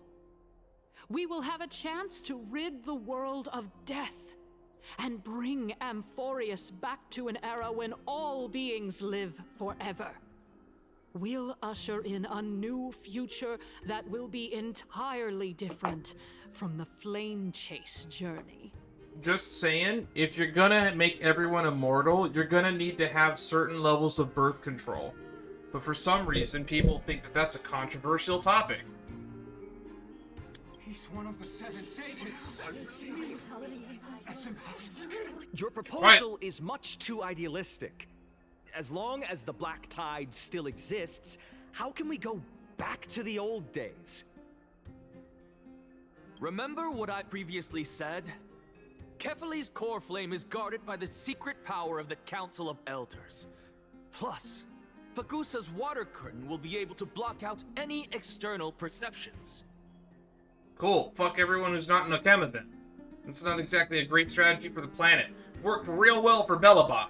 Tell me, dear citizens, have any of you ever seen even a glimpse of the threat that this person is talking about anywhere within the walls of this majestic holy city?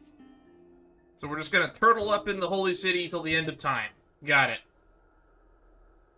Isn't this just survivorship bias? This place will become the Flame Reaper's target sooner or later. Oh? Could it be that you heard that from the Flame Reaver themselves? Citizens, let's loudly sing the blessed hymn. Oh, beautiful old world, where are you Don't bring now? religion into Oh, the debate. Legendary Erechrysia, return to the mortal realm. After the destruction of the 3 Titans of Calamity, the flame chase journey will have to end.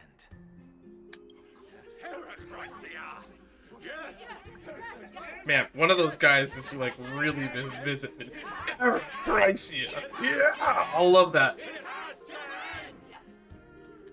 This is bad. The masses are now totally riled up. Fine, on you take the lead here. Aglaia seems to be out of it. Anaxa, pray tell. Everything that you've mentioned hinges on the premise that we can find Thanatos' existence, right? Thank you, Lady Aglaia, for still caring about this city. However, dear citizens, we are truly fortunate and blessed. Oh, you actually found where Thanatos is? For Castorice, Idonia's goddess of death, will surely find Thanatos under my guidance. What? I don't know why you're surprised, Finon. It seemed kind of obvious that's why she was standing over there to me.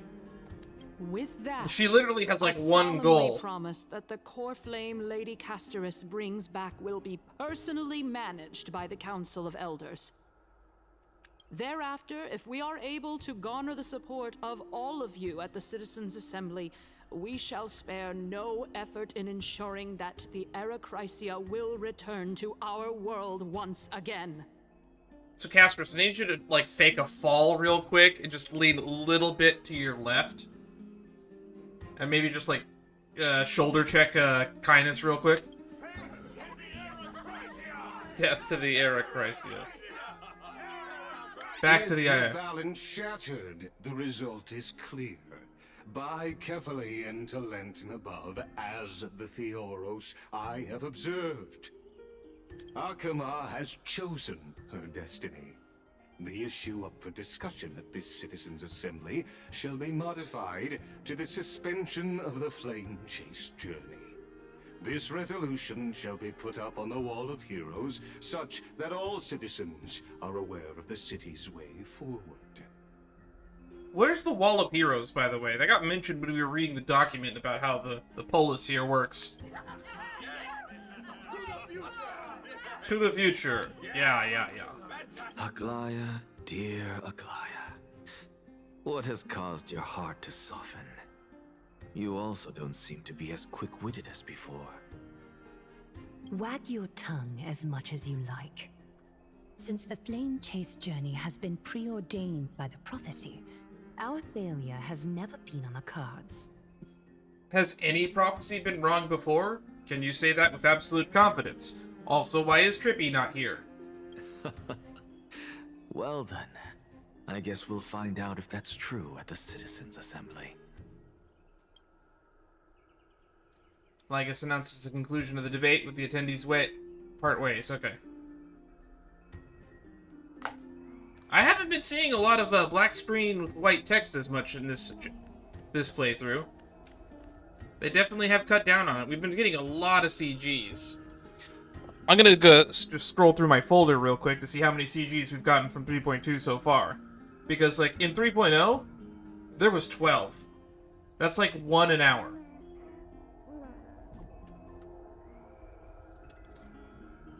We've been playing for effectively 4 hours at this point. We just passed the 2-hour mark for this stream.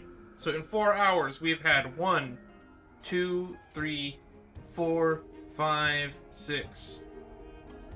6 CGs in 4 hours. That's a little bit more than 1 an hour. So they've definitely put more CGs in here. So we can factually say that there's more CGs. People wanted animations, but I think they're asking too much. That's like doubling the animation budget that this game already has. Because, I mean, they could just, you know, not do like a character trailer for every single character and just put that in the game. That's something that I've suggested, and it sounded like in the 3.2 livestream they are going to start doing that. Alright, let's continue.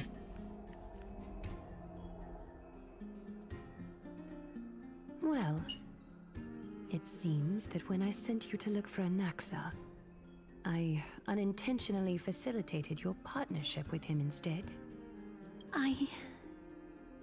My apologies, everyone. I know that you have many questions to ask me. I will answer them to the best of my knowledge. Can I have a hug? In that case, please tell us as much as you can. In actuality, he showed me. What happened when you went to look for an accident? A past that was both long and heavy. Oh.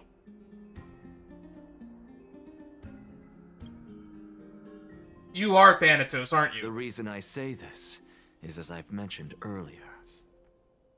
The answer was hidden in my journey unto death. Because we saw Polixia in his weird flashback to the past. Anaxa, you were in the Netherrealm? Oh, we're seeing it from a different camera angle. Interesting. Because this is the same scene from earlier, but with a different camera angle. Props to you, Hoyo. You didn't make me watch the same scene twice. Yes, I am but a living dead. We're now an endless 8. But that's not important. What truly matters is, I overheard a conversation between heroes. Oh! Switching to Castorice's POV. Final destination of Polixia, and that of Castorice's destiny will reveal Thanatos' whereabouts. Have you heard of this tale before? A tale about the ocean god's treasured pearl, our hometown. It was a seaside town which enjoyed the ocean breeze. Ooh, these are the CGs I wanted more of. 7 CGs in 4 hours. Ruling queen.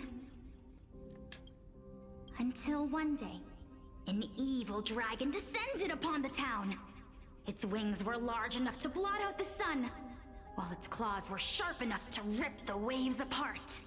Ooh, it's got the pixely black tide depicted in this mural, too. It barged into the tall tower and devoured the queen's beloved daughter. It even settled itself in her bedroom, like a tyrant king. The queen assembled 300 warriors who managed to 300, subdue you say? the evil dragon by chaining it up. However, when the queen slit open the dragon's belly, she realized that the princess had long since been digested, and all that was left of her was a pile of bones. Devastated, the queen wept for several days. It was then that a devious, smooth-talking scholar arrived at the palace and suggested that the princess could be revived through the use of dragon bone and dragon blood. That liar called this process the secret art of alchemy. And this would become the inspiration for Anaxa's research. The princess was reborn! The queen was overjoyed, blissfully unaware that the evil dragon's soul still lurked within the princess's body.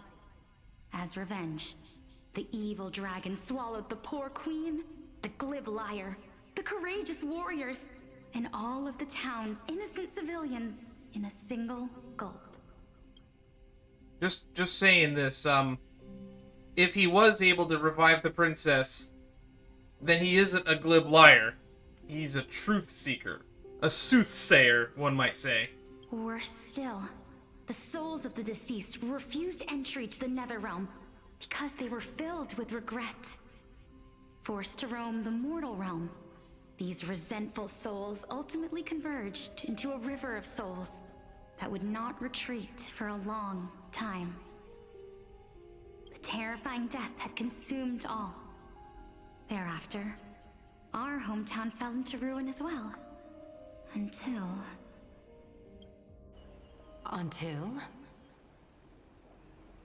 Until? Actually, I don't know what happened next either. Why did you phrase it like that?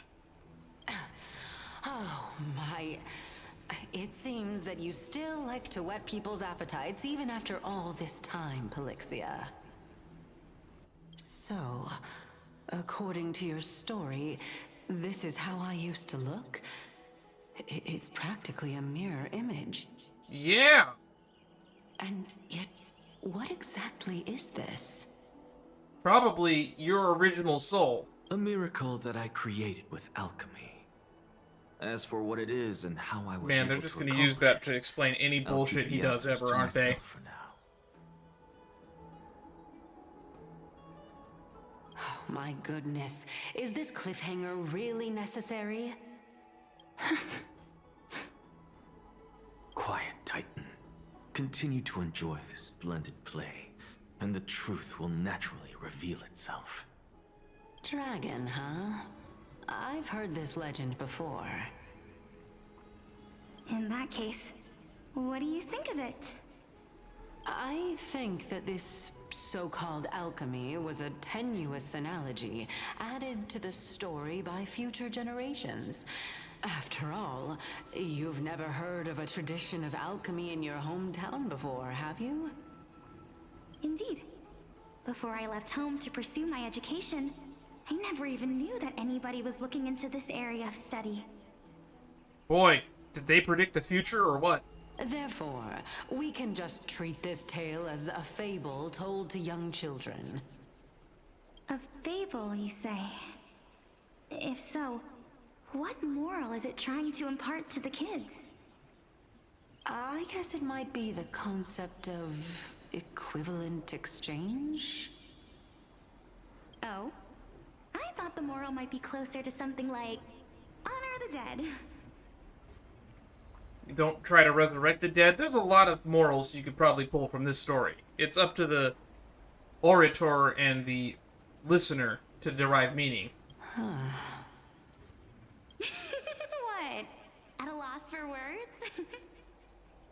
No, I merely realized that we're both thinking of the same principle.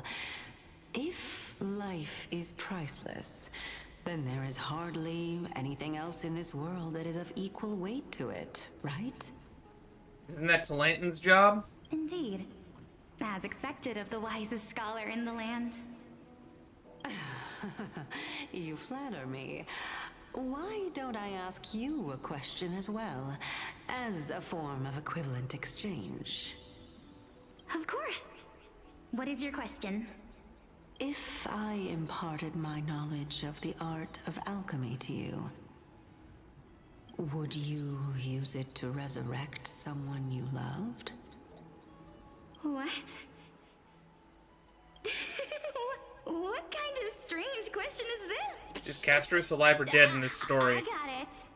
You're just trying to get me to tell you whether I like anyone, right? Or never mind then. Let's just leave it at that. That was rude of me. Yes, I would. Really? Oh? Death is inevitable. In the days to come, I'm certain that someone whom I cherish deeply will leave me for good. I think the other way around might happen first. If such a mighty power really existed, I think I would use it without hesitation. After all, you, me, and the rest will all have to face that fateful moment eventually. Alright, are we cutting back to the present? Oh, we're going into a flashback in a flashback. My time is finally here. Narratively, it's considered to be bad storytelling. Personally, I just think Because it's of my firm belief one of those in the rules that can be immeasurable value of broken. life.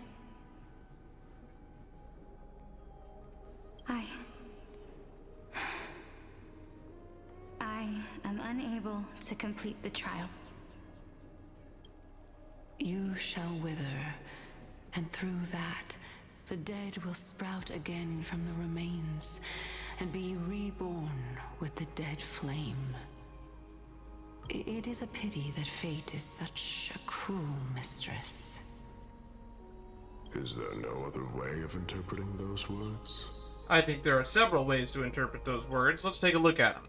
You shall wither, and through that, the dead will sprout again from the remains and be reborn with the dead flame. So this is definitely talking about the concept of rebirth. Yeah, dying seems to be part of it. But it could be a spiritual death, it could be a metaphorical death. Yeah, you can interpret that a few different ways. And we're still putting a question mark on here. We know your name is Nias. I'm afraid that the meaning is clear. Between my sister and me, one must pay the price.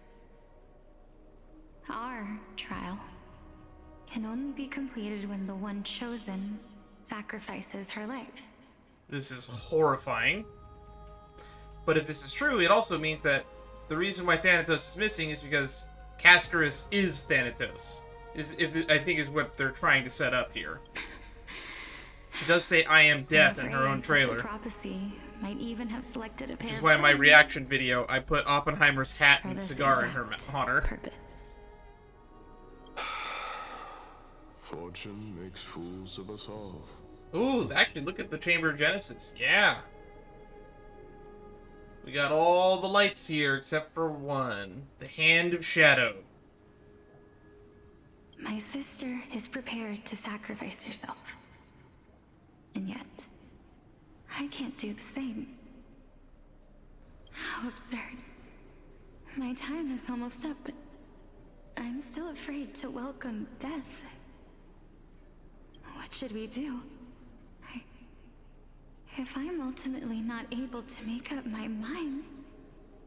Since Chaos is willing to guide all of us and leave this trial to the end, there is still plenty of time for you to ponder. That's right. Don't allow the fog of an uncertain future to cloud your mind. So it seems like the Flame Trace journey probably picks up every couple thousands of years and we just get new gods by the end of it. Trial, prophecy, the topics that they're discussing seem familiar. Because it's the Flame Chase journey. But these three people must not have left their names in the epics. Otherwise, I would have some recollection of this. Amphorius's history before the Titans were born was complete chaos. Is that not strange by itself? We're basically getting to witness history before the Titans. Anything could happen. I have long held 3 hypotheses about this. However, let's continue watching for now. Calypso, Polixia, and this warrior. I seem to have met him somewhere before. Yes, you have. Regarding this matter, Nias, are you confident that you'll complete your trial? Of course. Though, I am worried about what will happen once I've emerged victorious. Blade, a member of the Stellaron Hunters. He's getting buffed in 3.4. Looks like you have made up your mind. Yes, this is the safest course of action. Oh, we're at Castrum Kremnos' soul forging location. Completely separating courage, honor, tenacity, sacrifice, and reason. You really know how to make things difficult. Wait. I thought it was King Europon that made that stupid decision. Please, young lady, witness my fall and demise. Lady Calypso, you shall host the soul-rending ceremony. I do not understand. Why would you dare to sacrifice yourself for a future that you won't get to witness? Oh, that just reminds me. When every single one of the Chrysos heirs got to become a demigod, they were each given a prophecy that tells them how they're gonna die. So is Nias talking about now he knows how he's gonna die? Because this is our destiny. The power that resides within me is so intense that I will one day be engulfed by it.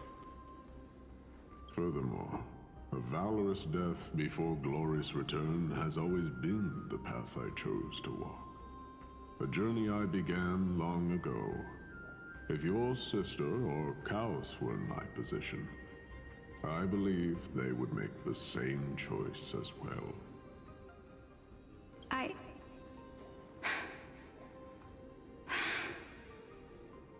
I'm not that brave. I don't know how I'm supposed to face such a serious affair. Despite being Death's chosen one, it seems you still don't know how to face it. Didn't he say exactly that to Castorice in 3.0? Let's chat, young lady. Perhaps I shouldn't end my journey so hastily. Since there's still time, I'm not worried about letting fate wait a little longer. Of course. This warrior is Lord Anias. Castorice, have you been awake? If I can sit here and listen to this for 2 hours and keep full attention, you can listen for 5 minutes. As the embodiment of Nikador's divinity, he entrusted his life to us and allowed humankind to end his madness. That means that what I'm currently seeing before my eyes is, in fact... Looks like one hypothesis of mine has already been proven true. These heroes are the true forms of the Titans, before they attained their divinity.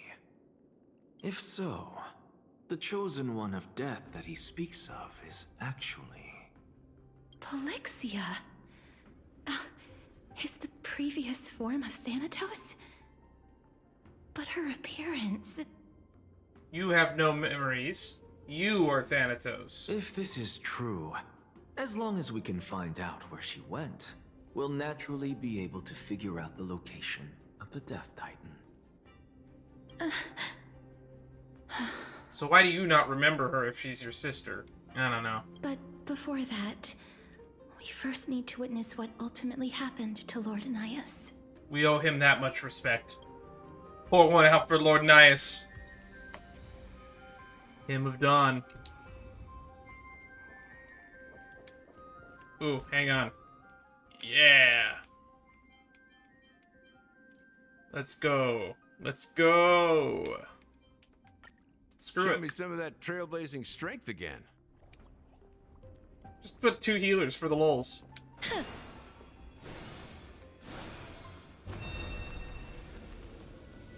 Yeah. Lord Anias' honor is sealed here. Incredible. The honor in this child's soul is so light.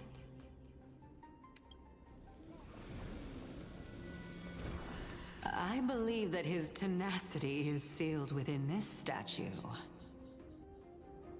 Before we fought Nikador, we also released it from the stone statue. Sealed within this statue is undoubtedly his sacrifice. They used their own body as our city walls, keeping out and protecting us from the pervasive spread of madness. They are acutely aware that if the end times were to arrive, there would be nothing left in this world to conquer. Damn, that's really poetic. Nikador's courage is a testament that they have never once retreated from a battle. I've heard that these words are still engraved in Castrum Kremnos even today. It didn't occur to me that they were actually part of an alchemical formula.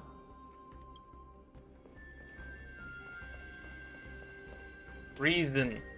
Honor, courage, tenacity, sacrifice. And finally, the only thing that remains is reason.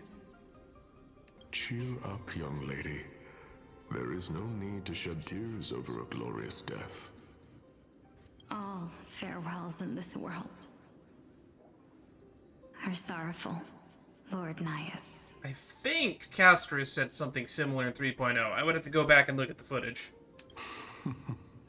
No, young lady. As a warrior, I have witnessed too many bitter deaths. But now, all I feel is peace. I did not know until this moment that mortals could live their lives in such a way. Although only a sliver of your soul remains, you remain so optimistic. Or maybe the truth is that you aren't able to feel sorrow anymore. honest, I don't know either. But I am certain of one thing. This is not an acceptance of death nor apathy toward it. It's not even a feeling of despair. I am just enjoying what remains of my life to the fullest. Nias was a real one. Enjoying? Indeed. Along this journey that we've taken together, not only have I changed the world, I myself have also changed in the process. I really wish he had a more unique model. And now I have reached the journey's end.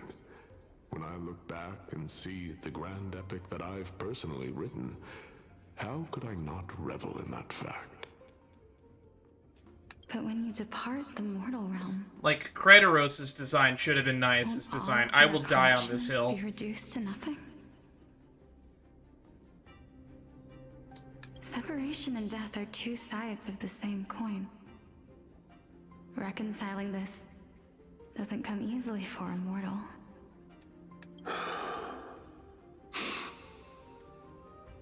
Finally, let me recount to you a story of mine, young lady. Ooh, some more Nias lore. The first time I returned from the battlefield, I felt extremely hollow. The calamity had devoured everybody on the battlefield but me. When I returned to the city alone, the citizens held a banquet for me that was far from pleasant.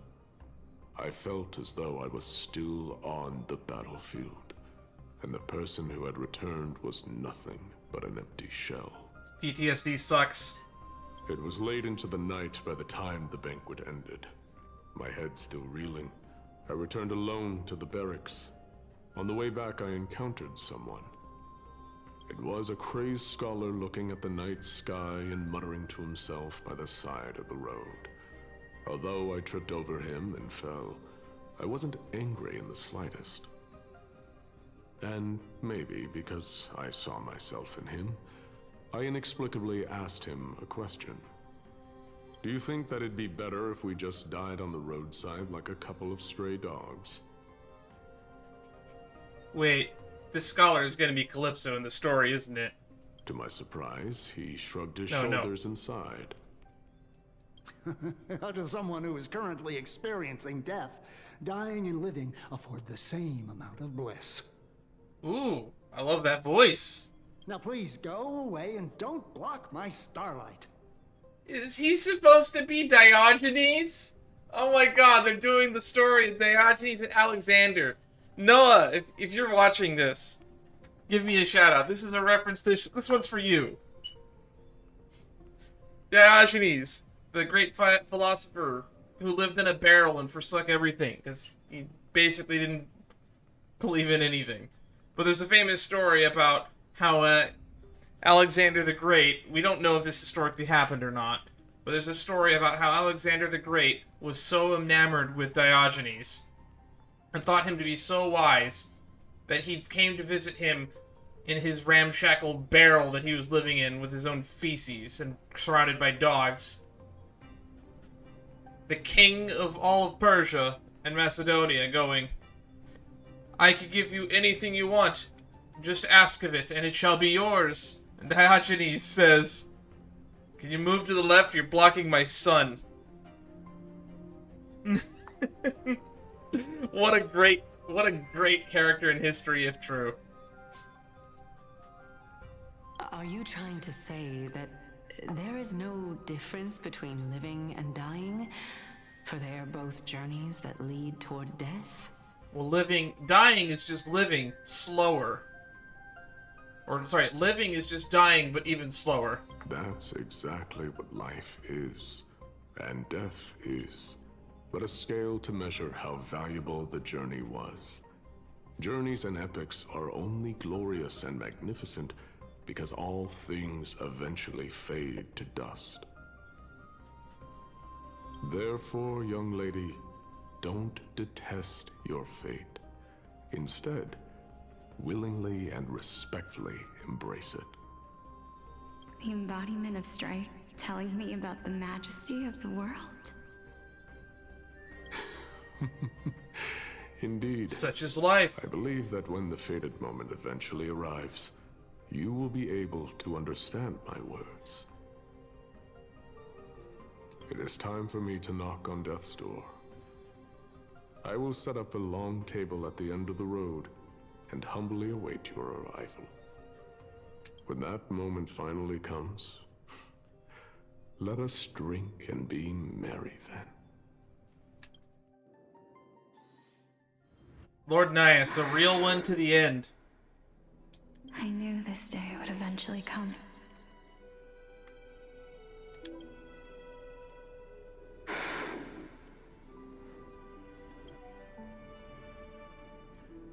Are the both of you ready? Mm-hmm.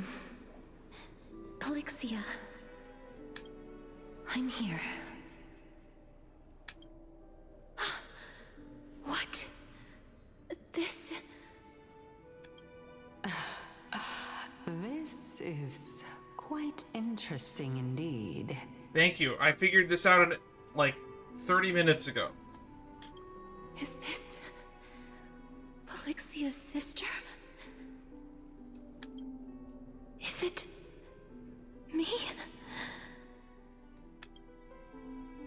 Now, it's time for us to fulfill our promises. Are you afraid?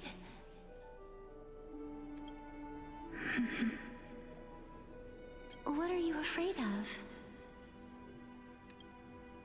That I won't be able to do it. You shall wither, and through that, the dead will sprout again from the remains, and be reborn with the dead flame. When we found out that Castorice has 0 memories of Calypso, it should have been fairly obvious that Castorice would have no memories of this. As foretold in the prophecy, and according to our vows, once it all ends, we must face our fated moment head-on. Even if it was prophesized, do we have no say in the matter? It's so unfair. Why are we the only ones who are forced into mutual destruction? Let me do it, sister. Let me be death's sacrifice. I was never long for this world anyway. But you're different. You're smiling. I was the one who wasted your life after all.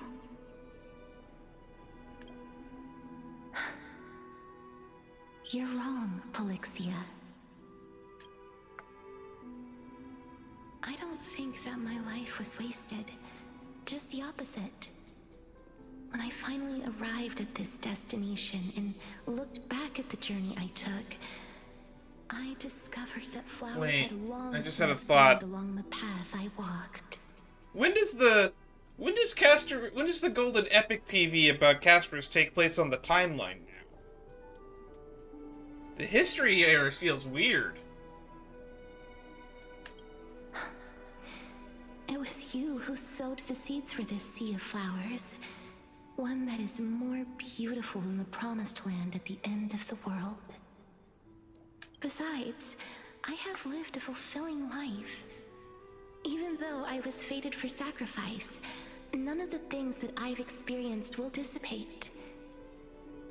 Instead, they'll forever live on as memories inside your head. Will they not? Or I guess Castorice will get reborn as like a child, and then will live up to the current age she is again, is probably where this is going to end. How could my memories of you ever compare to the actual you? Memories are also, very fickle and not accurate. Well then, tell me, what exactly are we?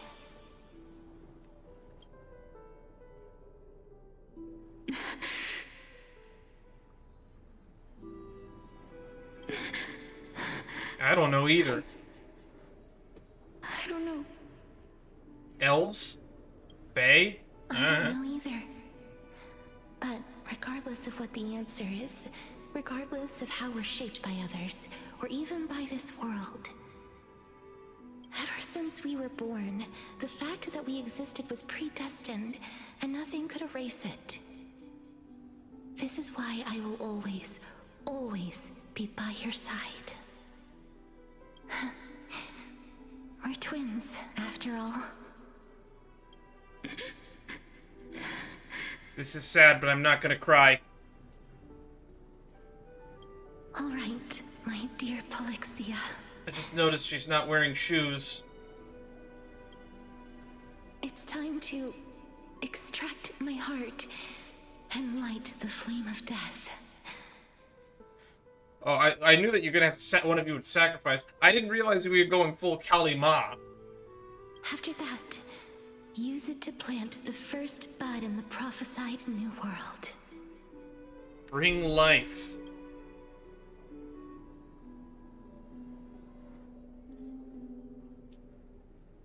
Also Calypso, just standing there. Floating there. Menacingly. If I imparted my knowledge of the art of alchemy to you, would you use it? Would you use it to resurrect someone you loved? In a heartbeat was her exact wording, right? Death is inevitable. In the days to come, I am certain that someone whom I cherish deeply will leave me for good. And that's why she already knew it at that point, which is why that question choked her up. If such a mighty power really existed, I think... Oh, sorry, without hesitation, not in a heartbeat. Without hesitation. Even now, my answer remains the same. This is why, sister, I promise you, in the prophesied new world, I shall plant the first bud on your behalf. Go now. Return to the ocean god's treasured pearl, our hometown. I shall open wide the entrance to the nether realm and grant you a second life. The living beings on this earth shall respond to my call and lead you to the sacred daylight. So Castorice did sacrifice herself, but the sister gave her a second life. So that's why she's a child, and she lived through all those memories. Interesting. So she's not Thanatos, but definitely one of the two chosen for the trial. This is complicated. Remember, do not look back on the land of the dead, and do not stop moving. In the new world promised by the prophecy, march toward your new life. As for the price of our equivalent exchange, let me be the one to pay it. It's Everybody, so depressing. We've come to the end. Unfortunately, I am not compatible with the Supreme Being, so I was unable to completely fuse their soul into my own body. However, being able to glean all this from them is exciting enough. I'm certain of this now. Before the Titans that we are well acquainted with were born, a group of heroes roamed the land. These heroes followed a prophecy and took possession of divine authorities one by one, until they eventually became the pantheon of the new world. So in other words, the prophecy isn't really a lie, we're just doing that again. Just like the flame chase journey of today, Amphorius's history is cyclical in nature. Huh. What a startling revelation. This Then what is the Black means Tide? that the demigods, who bear the core flames, will also become the new Titans at the world's end, thereby shaping a new world? Makes sense to me. I believe that this is the truth behind the Era Nova, as mentioned in the prophecy. This is utterly unbelievable. Besides, those twins in the past, even if they really are Thanatos, their whereabouts are still unknown even today. Sounds like they're in Idonia to me. Are their whereabouts truly unknown? Didn't Polixia mention that seaside town? The birthplace of alchemy in the tale of the dragon. In our world, there exists a city which perfectly matches that description. Styxia. Styxia. But the people there worship Vagusa and bear no relation to Thanatos. I have also never been to that place, as in the time of Idonia, it had long turned into underwater ruins. Uh-huh. Really? Where did you get raised? Where did that story take place in the Golden Epic PV? Take this. This is... the new Sporist masterpiece. The Philosopher's Stone. He has a Philosopher's Stone? It was made by transmuting all of the sages' wisdom into a single entity, with their flesh and blood as its foundation. You killed all the sages? Remember? I've mentioned before that the art of alchemy is all about conversion, tempering, and ascension. This process... Man, this guy really can just BS whatever the hell he wants with alchemy. Regardless of how unbelievable this sounds, the truths of the world have been refined from the impurities. Think about the story of the dragon. This stone will lead you to your real hometown, allowing you to reform the door to the Netherrealm and discover Thanatos' fate. You still look as confident in your victory as ever. But what if your conjecture is wrong? I'm sure it's... even if he's wrong, he's got to be really close to the right answer. Simple. I shall merely admit to the entire world that my experiment was a failure. Fair enough. However, my line of thinking will not fail, because I have already planted the seeds of doubt into the hearts of the masses.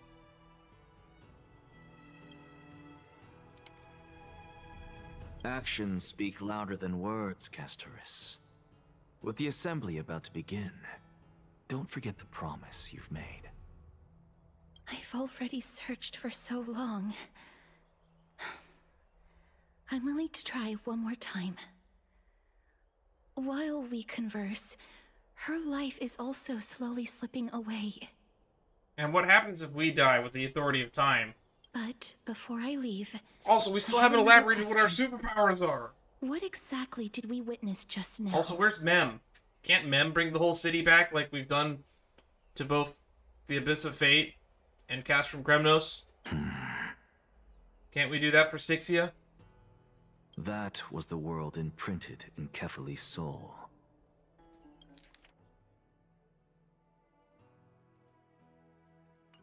If we are to prove its existence, you must take the final step. Go. Do not disappoint me. I understand.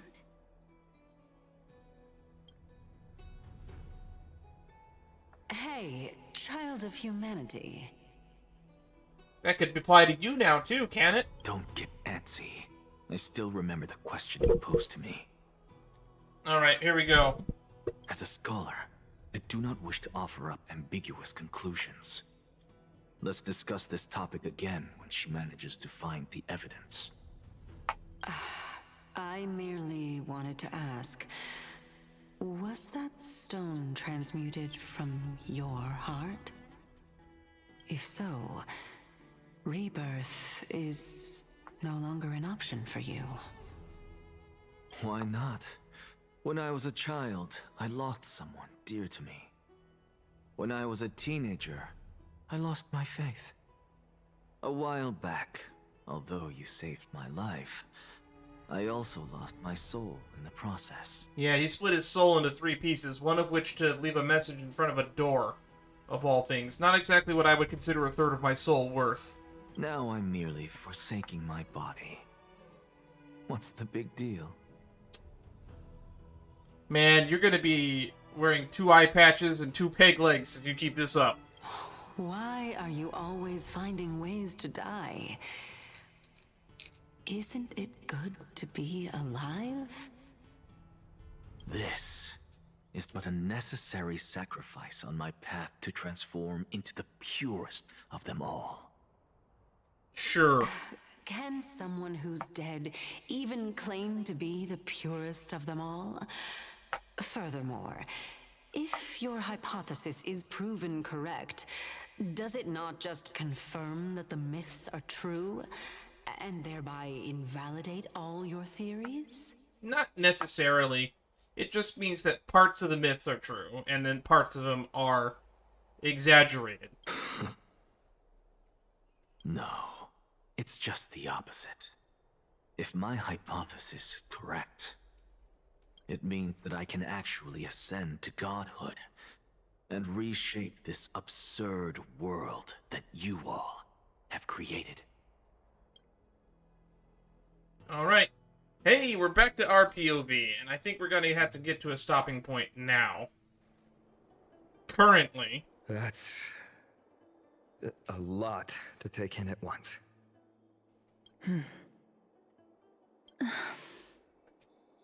Lady Aglaia, please, let me explain. Go on.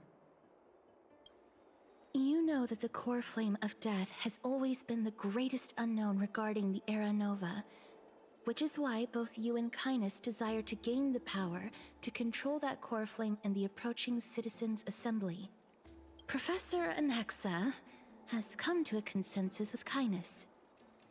They want to suspend the trial once Thanatos' core flame is reclaimed, hoping thus to eradicate death from this world. If they're successful, then the flame chase journey will cease, and Akama can enjoy everlasting peace. If we get rid of death, what happens to me? But I know this runs counter to your wishes. So long as we do not usher in Era Nova, the Black Tide will never be eradicated. Even with Lord Mighty on the front line, and the Black Tide not posing an immediate risk, the danger nevertheless remains. Honestly, it's difficult for me to assess the pros and cons in this decision. But someone must bring the core flame before we can begin negotiations over it. The Titan could be very near. I cannot let this chance slip by. Besides, someone has to make this trip to bring back Mrs. Soul. Well said. Have we actually figured out where my soul is yet? I thought it was just in a box somewhere. You already had every reason to seek an audience with Thanatos. It's that great performer who has weaponized your wishes and placed us in this difficult situation. A world without death. Do you desire that too? I don't know. It sounds like it's asking for problems for me logistically. If fate dictates that my path must oppose yours, I will do all I can to resist it and protect what I aspire to achieve. Lord Mighty showed me that without taking the first step, all talk of what follows is moot. Castorice, you're changed, unsure of what to say, but offers a smile. Have mercy, Aglaia. Stay your threads. Why am I...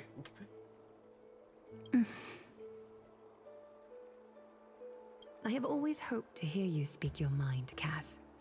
And I am glad to have heard your true thoughts. Styxia. I visited that place in the past. Though it is now an island surrounded by the river of Soul's torrents, it's not hard to see its former splendor. Go. I will not stand in your way. As for you, you are someone who has cheated death. I believe you have more than enough reason to make the trip with Castorice and meet the god of death himself. Why would we tempt fate? But sure. Castorice, I too look forward to your journey. I wonder what kinds of new interpretations your completed story will bring to the Flame Chase journey. Thank you, Lady Aglaia.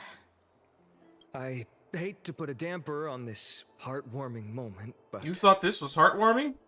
If Styxia is now an island surrounded by the River of Souls torrents, then how do we find a way in? Lady Treby is probably... The answer is quite simple. You get a boat? In the myths, Zagreus once made the domain of the dead their treasure vault. That is to say, they could enter and leave the nether realm as they pleased. Okay. Why am I only just now hearing about this? And if they could do that, then it follows that the demigod who inherited their divinity must be capable of the same. Great, so we gotta find Cypher, who has barely been mentioned up to this point. I'll see you at Memorial Palace at Action Hour tomorrow. Cypher shall be your guide to finding that ancient city. Tumultuous state finally comes to an end. Everyone disperses, each lost in their own thoughts.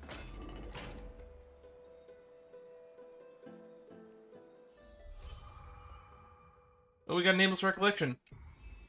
Dan Hung isn't back yet, huh? Head to the private bath chamber and speak with Mem. We will do that another time. In the meantime, let's read a book! And we'll end after that. I can. Can's eyelashes are fluttering. That's the look of someone lost in thought. Mem. That's cheating. How did you suddenly start copying me? It's not an easy feat to truly master the fairy tongue. Wait, that's what your language was? You have to stay close together to get the real hang of it. But for now, let's open a new chapter. I want to share a new tale with you.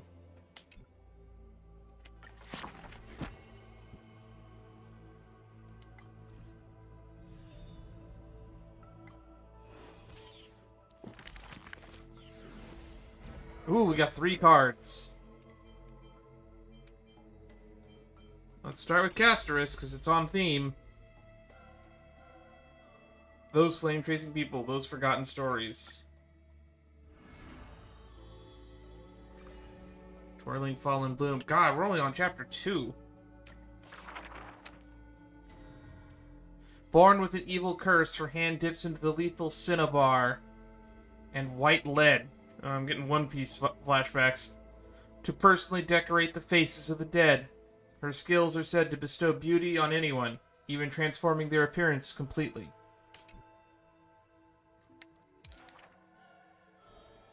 Many skills were born out of her seclusion, but it painted her dwelling in a gloomy vision.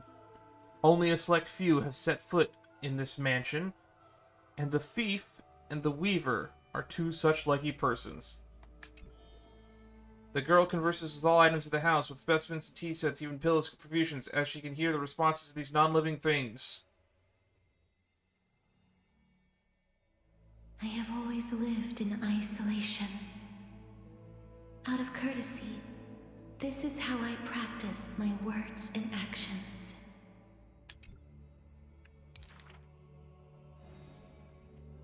Tis hard to believe her explanation. Her face, when talking, shows such gentle disposition that unless she is telling fabrications, she must regard her partners mere children. People passed these rumors down within the area of her encirclement. All things became frozen, escaping time's increments. It is an exaggeration, that is certain. People are only found in ancient Lion's Head, battles, ruin, armaments. Those words are true. The head itself was nearly dead. Though they won in fierce battle, the warriors were powerless to turn the tide. It was the embrace where death dwelled that gave early release from their pain.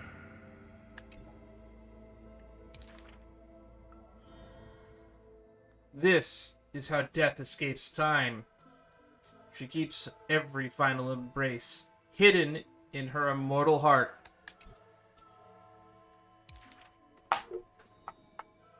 Out of her numerous works, butterflies and flowers often stand out stark.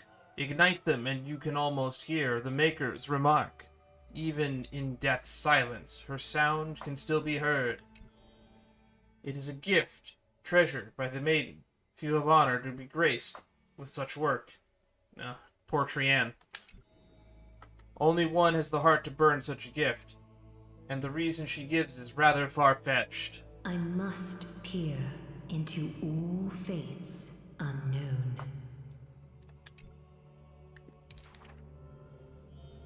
The power of time is boundless, but there is one thing it cannot conquer. Death is abominable in humans' eyes. Apart from my identity, there's nothing about me worthy of praise. Says you. The beloved gold weaver hears in distress, then tries to teach the art of weaving in threads. It has been said that the maiden has works that the holy city possesses, but this is the judgment the gold weaver expresses. Ah, well, none can know all things, nor be skilled in all crafts. Her works are too early for the living to comprehend. Act concluded. Servant of Death, Castorice.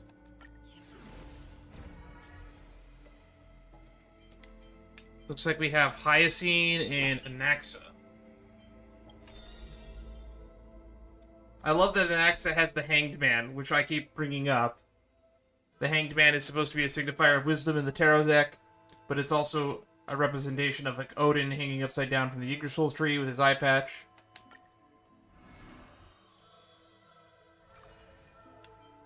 Discard not the broken. This is a tale buried in history. One day a student, elated in victory, dashed around the grove's territory. I saw the spell the professor carved on his body. The youth with the white hair beside himself in joy. It must be a power most secret. A means for one man to stand against 1,000. Is he talking about his gun? That spell was rare indeed, for it was a secret way to overturn a cart of hay. Oh, he's doing the thingy from the Nameless Faces trailer.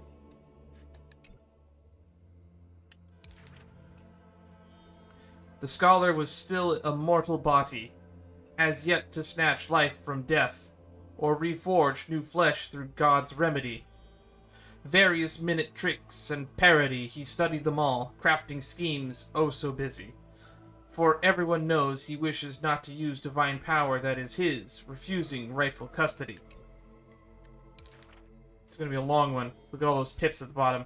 And in that unwitnessed moment of his death, final tragedy, he still held the hay cart spell steady, standing alone, facing the evil enemy. Now that craft is regarded as a magnificent study, not because of what it was, but because of its purpose, known to everybody. In fact, he once crafted miracles, forging silent servants, using soil as vehicle. Though no sentience, they do their job without obstacles, rivaling Titankin in spectacle. However, one day, he suddenly changes his tune. Creation is the Titan's work, and slavery is the Titan's manacle. When imitating divine evil, there's no need to invest reason, most pinnacle. When the servants have all been recycled, he deigns not explain, fearing to waste his reason or muscle, so he jokingly concludes the questioning with a chuckle. If it's just for odd jobs, students are a better gamble. Why do I need slaves? I have students! What a weird teacher.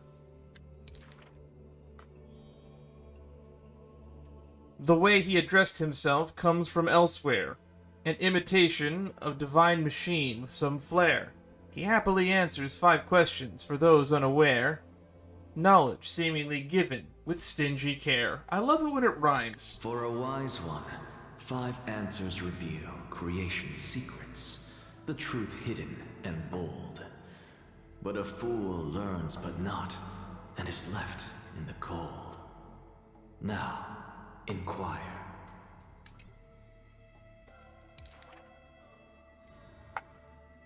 That is, in fact, the scholar's crafty snare. He hides the answer he seeks behind questions posed by those unaware, doling breadcrumbs as bait to lure and compare whether the inquirer may be worthy of his wisdom to share. I love it when it rhymes.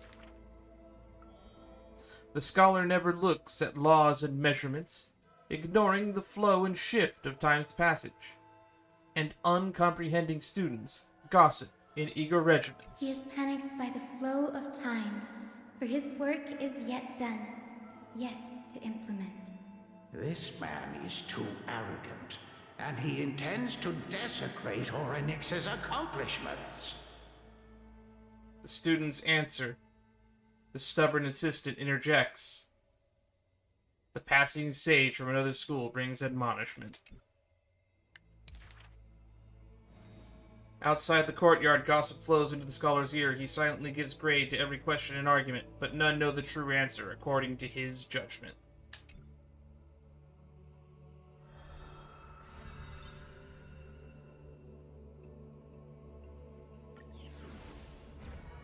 And it looks like it's Hyacine time. Have we looked at any of Hyacine's yet?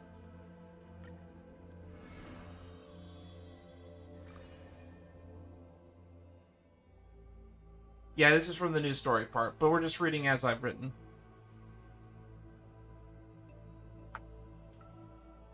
In the courtyard. On the leaves, the rustling wind plays a melody. As the girl looks over the courtyard petite and exhales, gently dispersing the palm-held blessings, the entire yard is lit softly, like a dandelion bathed in sunlight. Is this courtyard a tad too small? It's okay, Clementine. As long as it provides warmth plenty. Who is Clementine? The girl makes the courtyard tidy, and the Evernight stands outside the holy city. There is now a light cursing souls, maladies. Maladies, not maladies. Malady. The girl's skills can bring forth miracles, but today she welcomes a patient quite special. Welcome to the Twilight Courtyard. How can I help you? The gravely patient shakes their head. The end times are coming, and we all wander more and more. Oh, this is a depressing you may line. Heal our wounds, but you cannot cure despair. Give this man some whiskey. The girl watches the patient leave, and her heart swells in sorrow. Clementine, prepare some things of me. I want this place to be brighter tomorrow. Clementine is probably going to be her memo sprite. She was recently revealed to be a wind remembrance character in the drip feed, if I remember correctly. So I'm guessing Clementine is her memo sprite. The redhead child takes the girl's hands. Long time no see, Hyacine. Are you here in Akama for a visit, or do you need help from us? The girl recounts her needs. I want some shining things, even if they're considered junk. Multicolored paper bags, crystal clear glass, cottons variously dyed, and jingling wind chimes. The girl brings them back to the courtyard and spares no effort to decorate all around. And when the fireflies wander in, the girl is all smiles. Little ones, thank you for your light. 4 more pages. The patient returns here and opens their eyes wide. Multicolored dreams on the rooftop now reside, and the lawns contain sweet whispers of sunlight. A soft breeze passes with no hint of cold, only serving to wake the playful chimes and ocarinas of delight. Wow, there's light everywhere. What a warm place. The news is soon spread by the grove, and people with empty hearts visit in droves. The girl prepares candies and tea, and then listens to every visitor's complaints. People say there was once a star called the sun in the sky. I've been constantly talking about this. Why do they have the concept of a sun in their lexicon? Which means there had to have been one in the sky at some point for them to understand the concept. But now that star is no longer there. People say that Aquila took away the world's light, but they still left behind a heart bright to illuminate this happy dream in the night. Almost there. Like blizzards in the month of mourning doth calamity. I think the month of mourning is December. Burying warmth in dawn's calls. Orderless tides swallow the grove of reason, and the tiny healing haven is also extinguished, broken and barren. Oh, looks like Hyacine's workshop is gone. When the girl far from home hears of such grave news, the wind brings to her a moment of confusion, but it also evaporates the tears that briefly sparkle into being, and the girl still smiles, bright and happy. Soon people of Akama see once again the girl collecting more pieces and tokens, wanting to rebuild that pure haven. But she never realized that wherever she stood, she herself was the holy courtyard, that light-filled haven.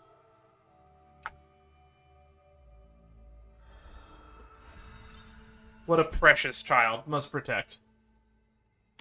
She's probably like 500 years old. We only have one more for Tribby. And we're probably going to get at least one or two more from Castorice by the end of this one. Maybe one more from Anaxa or two more. We sometimes get 2 to 3 in one patch. So I wouldn't be surprised if we can get a few more. I'm sad that we haven't gotten a Cypher one. We'll probably get a Cypher one soon. We might even get some Orynyx ones for, I guess, us.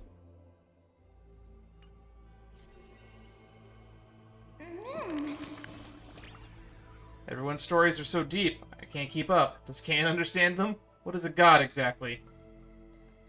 Omnipotent, omniscient, always peeking at others. Someone like me, I'm not that big of a head.